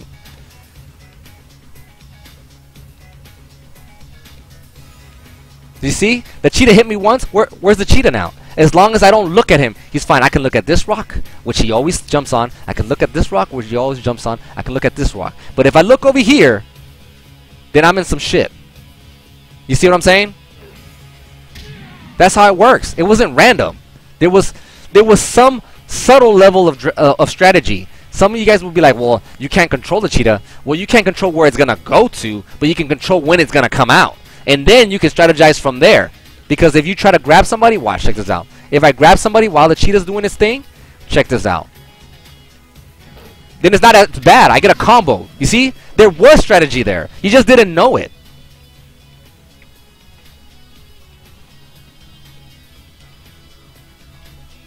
It was designed that way. Dude, I'm telling you guys, I understand the fundamentals of the way the game was designed. You see the cheetah? It's right there. We see it. That's how it worked. And look, and this stage was cool, even without the cheetah. It was cool because look, you came down here, you got water. The water was still in effect. You trip them, do all this kind of stuff. Then you had the rhinos. You can hit them. They were a partition. You can go over them. Strategy. It had strategy. Sometimes the rhinos would act a little funny because they were moving around. Yeah, I get that. I'm going to show you something else that's going to mind fucking blow you. Watch. A lot of people thought the experimental playground was retarded. It's not retarded. The only part...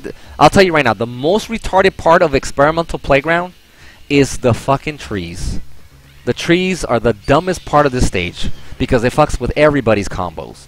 And it's just retarded. It shouldn't do that. But that's just how it is. The trees mess up everybody's aerial combos, especially if they have super launcher throws. Because you're trying to get beneath them and you can't. You're not sure what's gonna happen. And you're like, no, master, this stage is random. You get hit by the freaking flying dinosaur all the freaking time. You get hit by these raptors. It's not random. I'm here to tell you. I understand the design behind this. Check this out. All these raptors that you see in the game, they're not real raptors. They're not real. They're not all there. Some of them are actually raptors you can hit, and other ones you can't hit. You see what I'm saying? It's just everybody complained about it like, oh, it's so random, it's so random. And granted, it was random, but it was really the trees that kind of fucked with everybody because it was kind of like, oh, man, that sucks.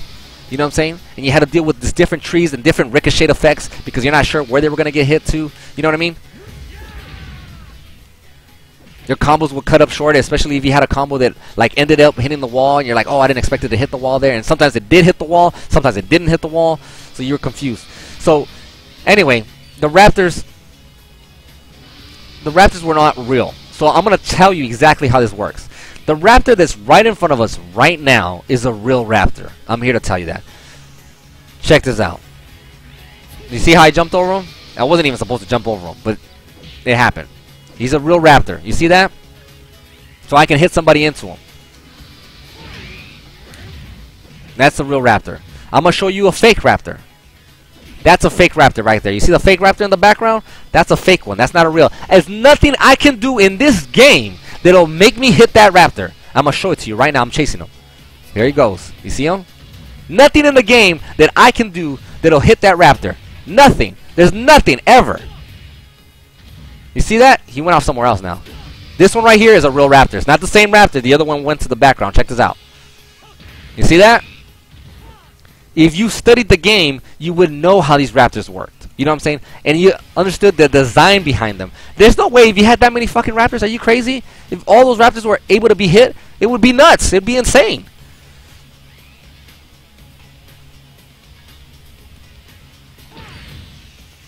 So they purposely made it so only about 3 raptors can be hit. The other 5 raptors or whatever are not able to be hit. And they make it obvious. They make it obvious right away. The moment you get close to them, you're not hitting the raptor. It's that simple. If they don't move, like this one is not moving, that's a real raptor. You see how that works? You see this one over here? Not going to hit it. It's running away. It's not real. You see? It keeps running. The one over here, see? It keeps running. But this one, see? They're all running. But this one right here, that's a real one right there. They just ran up. That one came from the background. It ran up. You see? There was a fundamental design to that. Well, they did that on purpose. You see that pterodactyl that comes around? Check this out. I'm going to show you something. He's going to come around. There he is. Again. We're going to go ahead and get hit. See? Jumped. I got a free juggle. Okay. I can stand here for the rest of this round. And that dinosaur will not hit me ever again.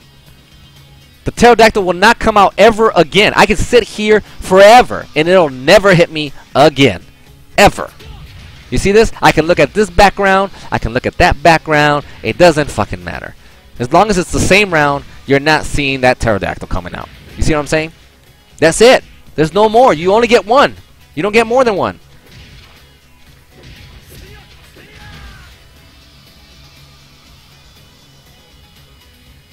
No, you can't do anything with the T-Rex.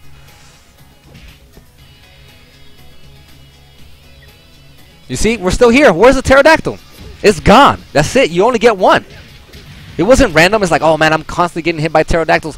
No, you're only constantly getting hit because you got hit 3 times for 3 separate rounds for a pterodactyl. That's what happened. You weren't paying attention.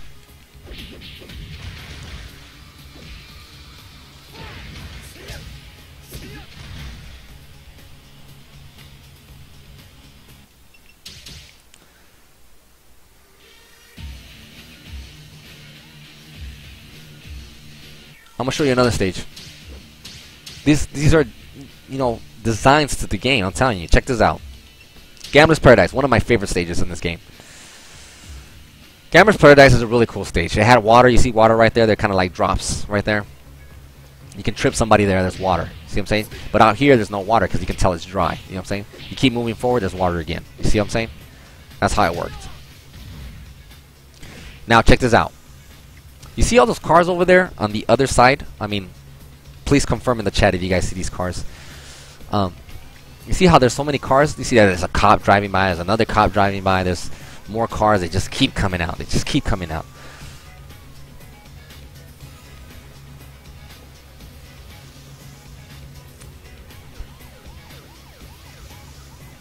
You see how they keep coming out? You guys ever wonder why I haven't gotten hit by a single car? Look how many cars are popping out over there. How come I have not gotten hit by one single car? There's a design to that.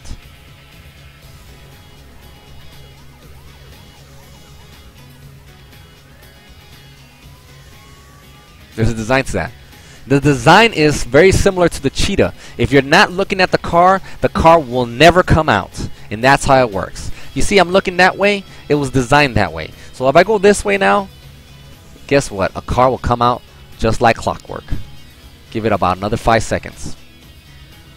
There it is. I called it. I'm not fucking Houdini and shit. I'm not Miss Cleo. And the cars try to avoid you on top of that. You see what I'm saying? And there's another car.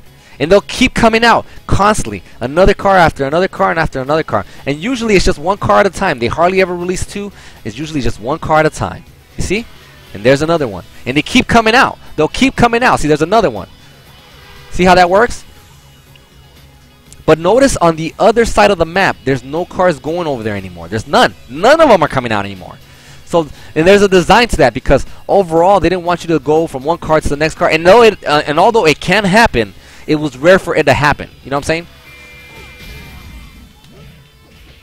See? You're not gonna get hit by another car from over here because the cars are coming out from that side. You're looking at that side. But if I come over here, oh, there's a car coming out. How is that possible? I can predict the future. You see?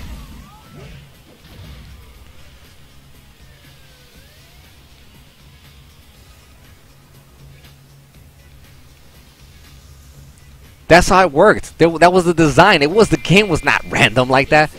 It's like, oh my god, you know, there were some things that they felt random to it, but overall, there were some things that just worked just fine.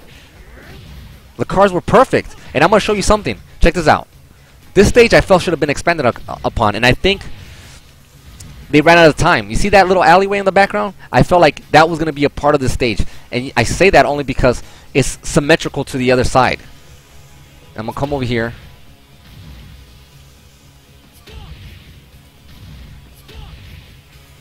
I felt like Irigaki wanted to have an intersection, but he didn't have enough time to put an intersection, so he cut it short into an invisible wall. But you gotta admit, an invisible wall just doesn't look right, and I'm sure he wasn't comfortable with it.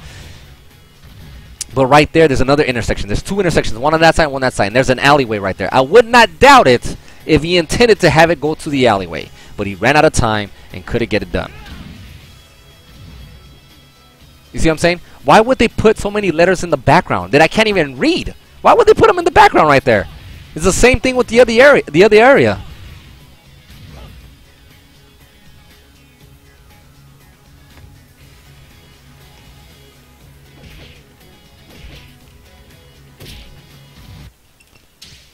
So I just want you guys to understand that I understand how things were designed and how they were supposed to be designed.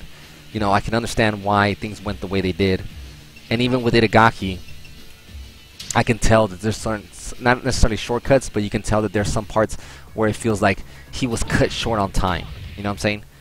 And it sucks, but you know, the game, look how many things it offered. This stage is one of the best stages in this game. You got partitions here. You start in the middle of the bridge. You can go down. If you go on this side, it wasn't the same as the other side because on this side you only had the boat thing. And this stage was expanded upon on Doa Dimensions, by the way. It was made a little bit smaller, but for the most part, everything was there, and they had like a dry area right here, which was never a dry area. It was always water. And look, you had all these trees. The freaking carriage right here. I had to know these things as a competitor, that the carriage took 20 points of damage. I needed to know that as a competitor, that took 20 points compared to just a regular wall. You see what I'm saying?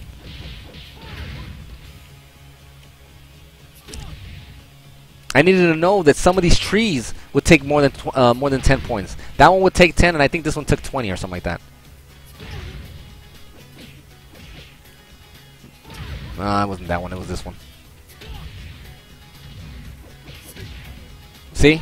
I needed to know that tree did that, because if I knock somebody in there, I want to take that extra damage. Even if it was a glitch, even if it wasn't intended to be that way, I don't care. It's there. I needed to know it. You see what I'm saying? Even though the wall right next to it only takes 10 points.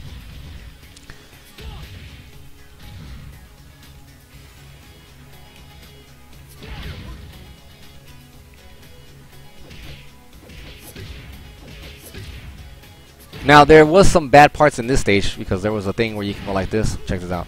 Not sure if you guys knew this, but this was something that wasn't allowed, because you can go knock in there and then go over here and you can trap your opponent. This is just a glitch. Or a look over that they didn't reach. You can technically lock your opponent in there and they couldn't jump over, and you lock them in there and you clock them out and be over. Kind of funny, but it wasn't funny if it happened to you. Of course, if you're Hayabusa, it doesn't matter because you can just teleport.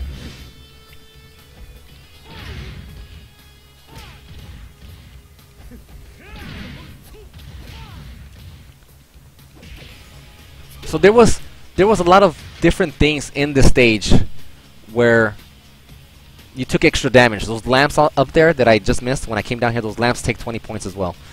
there was a lot of things that you had to look for and strategize. They were all strategies. Like, wow, they took 20 points. I didn't know that. You know, it's like if I knew that, then I would use it, right? Like if you know something does more damage, you would use it, right? As a competitor or as a player that's trying to win, whether it be online, offline, or casually, you would want to be like, yeah, I'm just gonna ram him on this wall because it takes extra damage.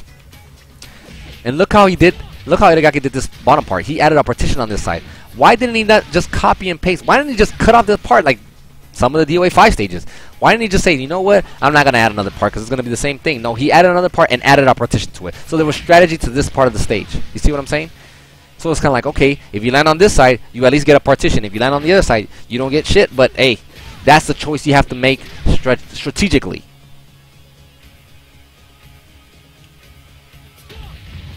And also, why did they remove this in DOA 5? Those charge attacks like that?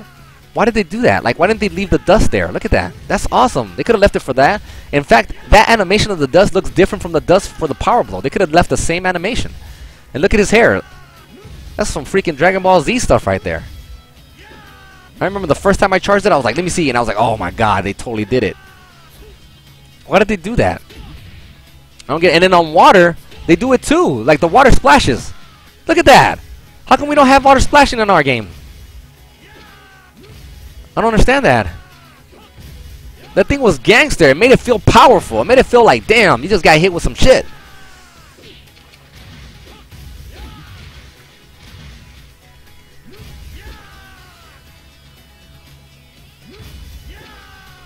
And that applied to anybody that had charge attacks. It just looked good. And I'm going to show you guys what I'm now. This one I'm not 100% sure, but it looks like to me. Hey, I'm just putting 1 and 2 together. I'm gonna show you a DOA 5 stage in DOA 4. DOA 5 stage in DOA 4 is simply this. Check this out. You see that? You see that shrine in the background? It can be either one of these shrines. I'm gonna show you this shrine right here. I don't want to go over there like that. See that shrine in the background? Damn it, the camera angle, I forgot. It changes like that. There's a shrine back there. I'm sure you guys can see it, but I just want to make sure you guys see it. And just answer yes or no if you guys see it. There's a shrine back there. God damn you, camera angle.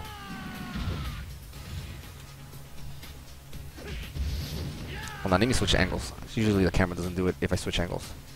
Oh, it still did it. Let me see if I can just throw them up there. Okay, there you go. You see the shrine? You see that one? You see how it's angled to the side? It's angled to the side. It's not like straight. You know what I mean? So check this out. There's another shrine. So that's why I'm not sure which shrine it is. It's another shrine. It's right there. You see that shrine over there? Hold on. Let me angle it better. Can you see that shrine over there? You see it in the background right there where Hayabusa's jumping? It's behind him, essentially. So I'm not sure if it's that shrine or that shrine. But anyway, one of these shrines is a replica, in my opinion, a replica of the DOA 5 stage that you play in the temple. The temple, remember?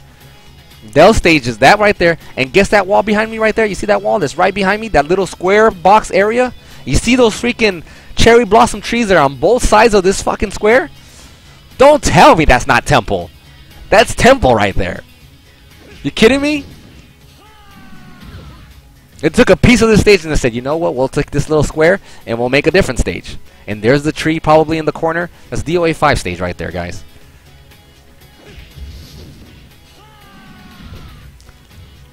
That's the temple that you fight where there's a ceiling in DOA 5 and then you come out to the little open arena. The cherry blossoms trees are right outside, and if you look in DOA 5, and any of you guys hop on DOA 5 right now and go into that little lower area, you know where the cherry blossom trees are. They're outside of the walls. I'm just saying. I could be totally wrong. I'm just throwing it out there.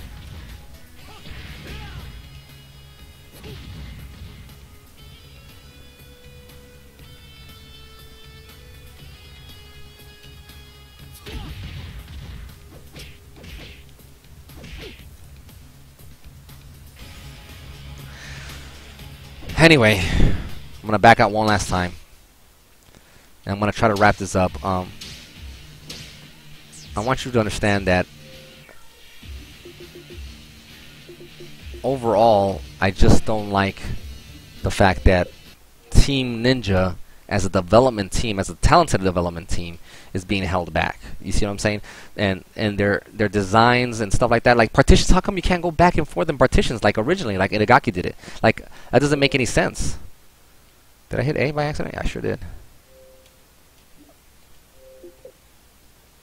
Like, I don't want Team Ninja to be the development team that's getting blamed for every single thing. Like I feel like you guys as a community need a voice to speak to these guys, and they need to understand that, hey, this is not cool. Like, I understand you're coming out with another version of DOA 5 last round, and maybe we may not get a damn thing with DOA 5 last round, even though we're asking for all this stuff. But what we do need to get out of this whole conversation is the fact that it's not Team Ninja's fault. At least not entirely. If you want to sit there and tell me that it's completely Team Ninja's fault, I'd say you're full of shit. There's no way. There's no way. I just explained home. I just broke down home really quick to everybody on the stream as to how it works. You see what I'm saying? And how interesting that stage is. All the different things, all the different like opportunities. And then I show you a stage like freaking the helipad, and it's like, what the fuck is that? Like, you know what I'm saying?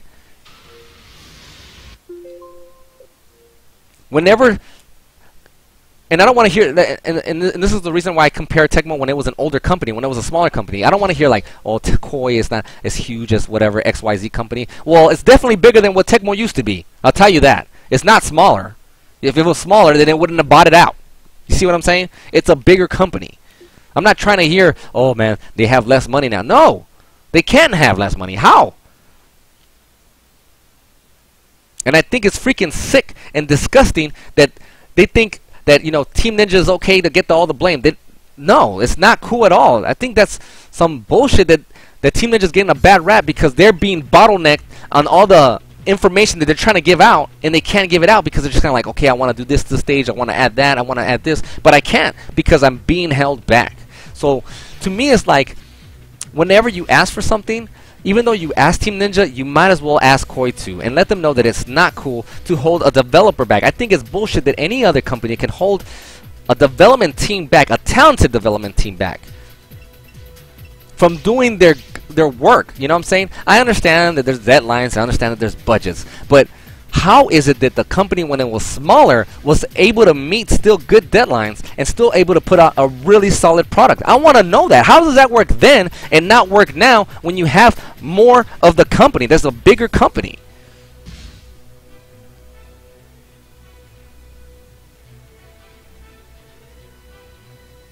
Oh, somebody brought something up on the stream right now, and I want to talk about this. Team Ninja are making people go to the PlayStation 4. Team Ninja is not making us do anything. Koei is making us do it. I'm here to tell you. Koei is making us go. Why? Because Koei is bigger on PlayStation. And some people will be like, that's not true, Master. That's not. It's not? Really? It's not? I'm going to break it down for you real quick. Anytime you play any Dynasty Warriors game, anytime you play any Dynasty Warriors game, which obviously is made by Koei, all the enhancements and the extras almost always hit the PlayStation first, or they get it exclusively. If you get Dynasty Warriors 1000 on PlayStation, you'll get Dynasty Warriors 1000 on freaking Xbox. But guess what? Dynasty Warriors 1000 Extreme Legends is going to be on PlayStation only. And guess what? Dynasty Warriors Empires is only going to be on PlayStation. See? Koei has a relationship with PlayStation like that.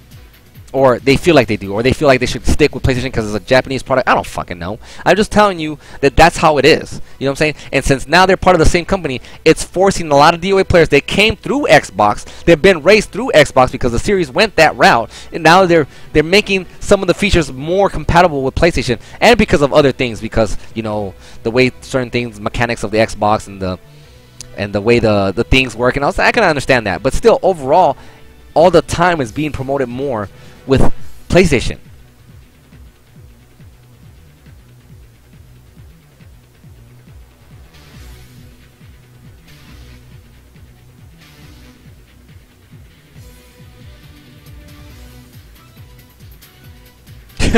Hey, we're getting Empires on Xbox One. Listen, guys, you guys get the idea.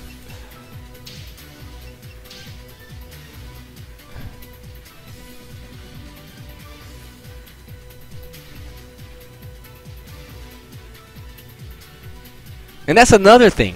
That's another important factor. Like, why is it we're not getting the complete product on the old systems? Now, don't get me wrong. You know, I got the latest system, so I'm looking forward to the new systems and all the content that is gonna come with it. You know what I mean? I'm looking forward to all that. But I think it's bullshit to the community that not only are they not gonna get a hard copy, they're gonna get a download version of the game. And I'm not trying to hear any excuse out of Team Ninja. None. Even when you see the interviews about that, they don't even seem like they make sense because they don't even know what to fucking say. You know what I'm saying? They're just kind of like, we can't because there's no solid copy. You know, you can't have the solid copy, you can't have that. You know what I'm saying? No, come on, man. There's so many other games like freaking Advanced Warfare, Destiny, and all these other games that go on there, and they're also digitally available that you can get the whole game. I'm not trying to hear the same excuse. It sucks. It sucks for the community, and it's not their fault, though. I know it's not their fault because they would never do something like that. They wouldn't do something like that. This is not their decision. I'm here to tell you. I'm here to open your eyes. Guess what? Team Ninja loves you. Unfortunately, the company they work for doesn't like them as much as we do. You see what I'm saying? It's the fucking truth. I'm not trying to sugarcoat it for you.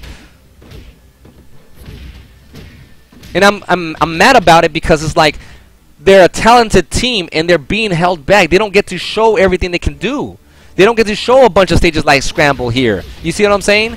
They don't get to do that for you because they get held back. So before you think about, oh man, it sucks because Team Ninja is like, you know, doing this, it's not anymore, dude. We figured it out. We fucking figured it out. And now they got a serious problem because now that we know about it, it's like, it's not cool and we're not happy about it. You see what I'm saying? Let Team Ninja be who they are and bring back DOA. You see what I'm saying? That's the whole idea. Bring back DOA. The DOA that we've grown to love. Not these little box stages. Not these little things where I only move a couple things here and there and that's it. It's a wrap. No. We want the full thing. We want to see all that stuff. We want to see when Ninja Gaiden 1 came out, how crazy cool that was. When freaking Fatal Frame came out, how cool that was. When DOA 2 Ultimate, how cool it was. It had so many stages, so many costumes, and I didn't have to pay an extra dime for it. You see what I'm saying?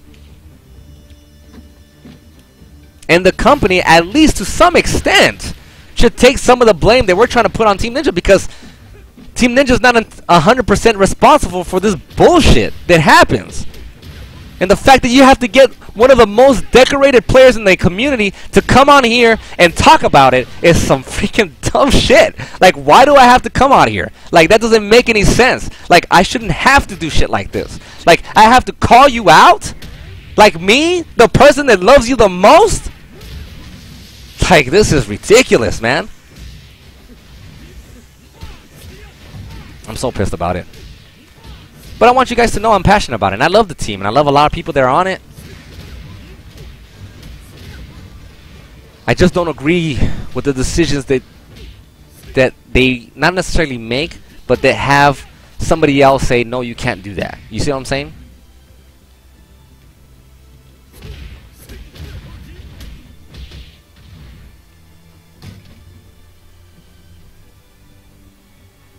That's not cool. It sucks because your consumer is the one that feels it, and I'm feeling it, and I brought it up several times, and I brought up good suggestions and things that the community says because I get messages from people. It's not like I don't get messages, guys. I know some of you guys are probably in the chat that probably hit me up on PMs or email or whatever, and they're like, yo, tell Team Ninja this and blah blah blah, and I usually do. I almost always do. I tell them, hey, you know, this is how the community feels. Just a heads up.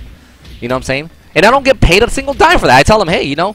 They look to me and they say, hey, you know, I know you talk to them, so here you go, you know. But at the end of the day, once I started figuring this shit out, I was like, you know what?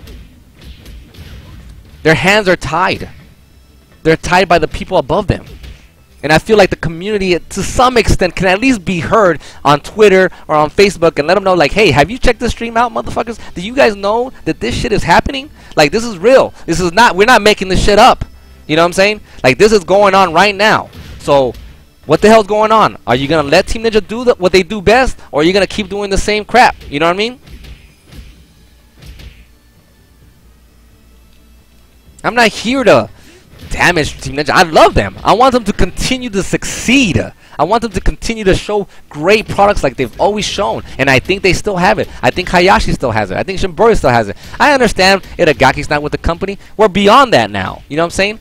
And I think he was a genius too. He has certain things he made that made sense. But that doesn't mean that the rest of the team is crappy. Because stages like these show me that they're not crappy. You see what I'm saying?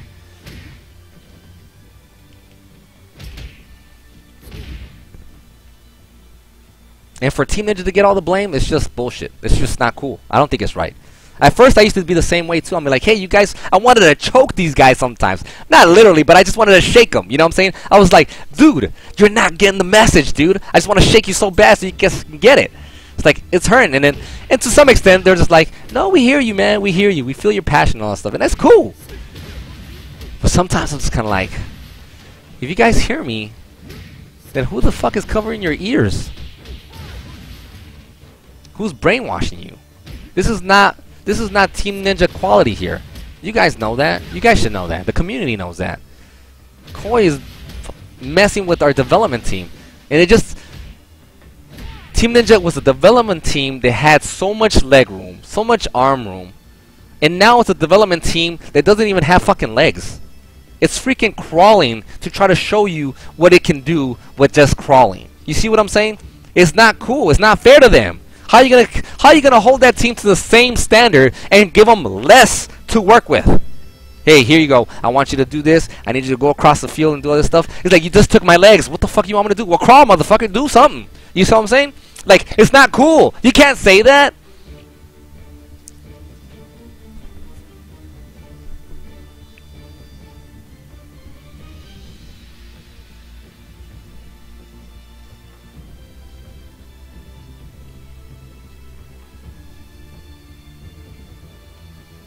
Somebody said let's just boycott the DOA franchise.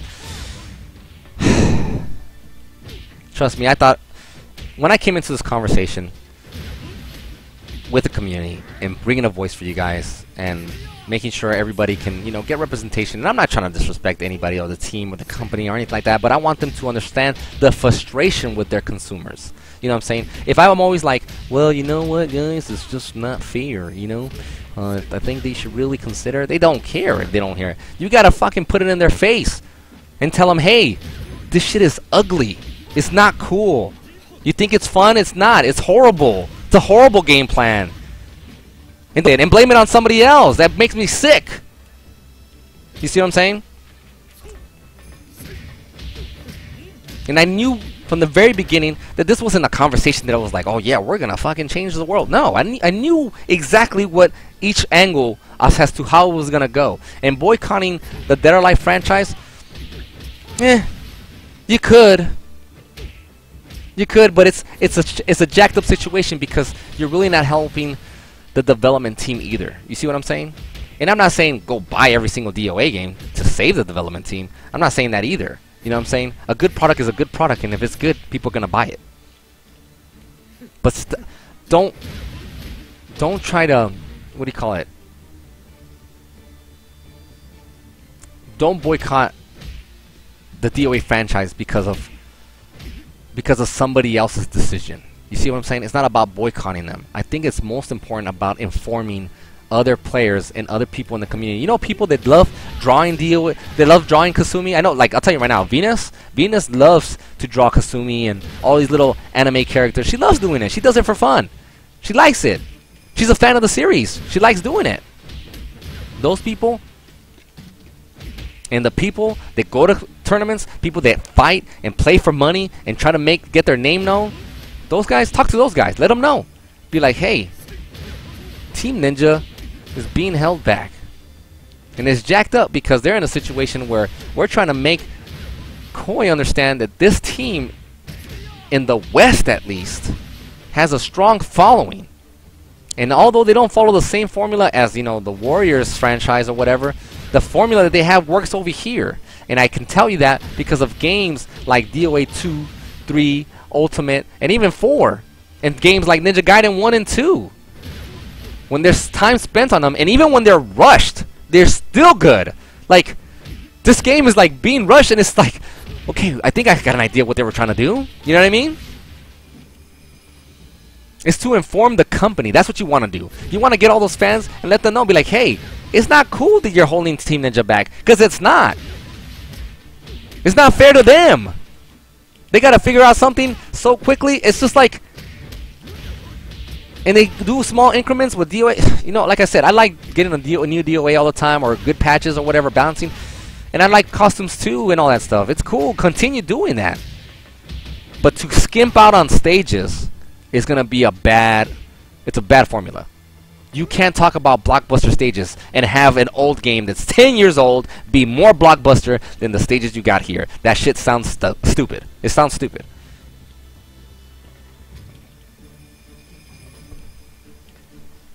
When Doa Dimensions was made and Nintendo was a publisher and they gave Team Ninja the opportunity to really expand on themselves, it was perfect. You really got to see everything. You were just like, wow, this is cool.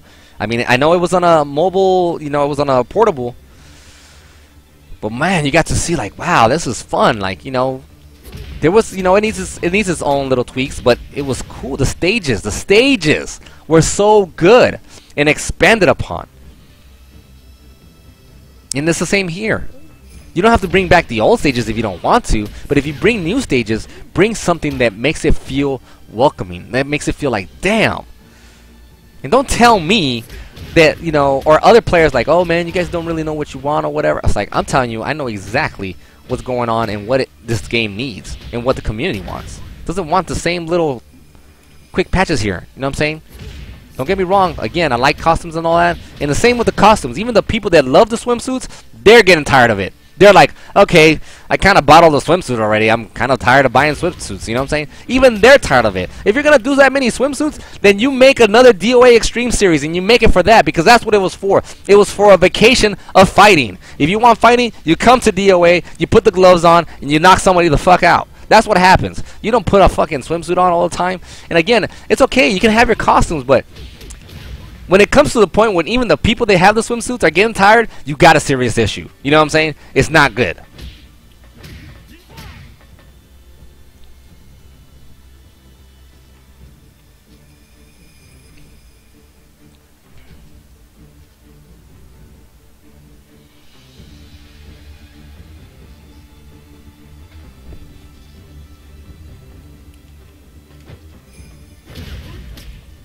Give me 1 second, guys. I'm gonna check something out here. But I know you guys see what I'm talking about, man. I mean, I think it's only fair to the community to be able to say something, to have someone speak up for you guys, because it's just like, you know, I've never had to voice the way I felt about this game like this ever. Like, this is the first time ever. And like I said, I know I'm very influential in the community. I got a lot of that from the community. You guys, you know, you guys gave it to me. I didn't just like, oh, you know what, I'm master. You guys gotta respect me. And it didn't work like that. It never worked like that. And I represent for every DOA player, rather it be what you guys call, some of you guys call casual, which again, I don't call them casual. I call them all hardcore players. People that love the storyline, the costumes, the design, people that go to tournaments, people that travel and put their heart into it. I fight for every single one of you guys, because it's kind of like we all are getting on the same page from and that hasn't happened in a long time. I think the community is uniting in a way where we understand that, you know what, you know, this whole time we thought it was Team Ninja that was kind of like messing things up, but it's not entirely them. It's like we're starting to see that Koei, ever since this whole Koei thing, is making them look like, you know, they're not creative anymore. But if you study these stages carefully, like I've studied all stages, you know what I'm saying? I've studied the stages carefully every single time. I mean, you can see from past streams, when I talk about DOA 2 and stuff like that, how I break these stages down and how they all have a certain kind of feel to it, a certain kind of design. And that's important, you know what I'm saying? Because you're trying to set something for the player to feel and explore. And I think that's important, you know what I'm saying? I think that's important for you guys to know that I understand that overall, because if I didn't, then it would be like I'm just talking out my ass. You know what I'm saying? I'm just like, you know, I'm just saying shit and I really don't have anything to back it up.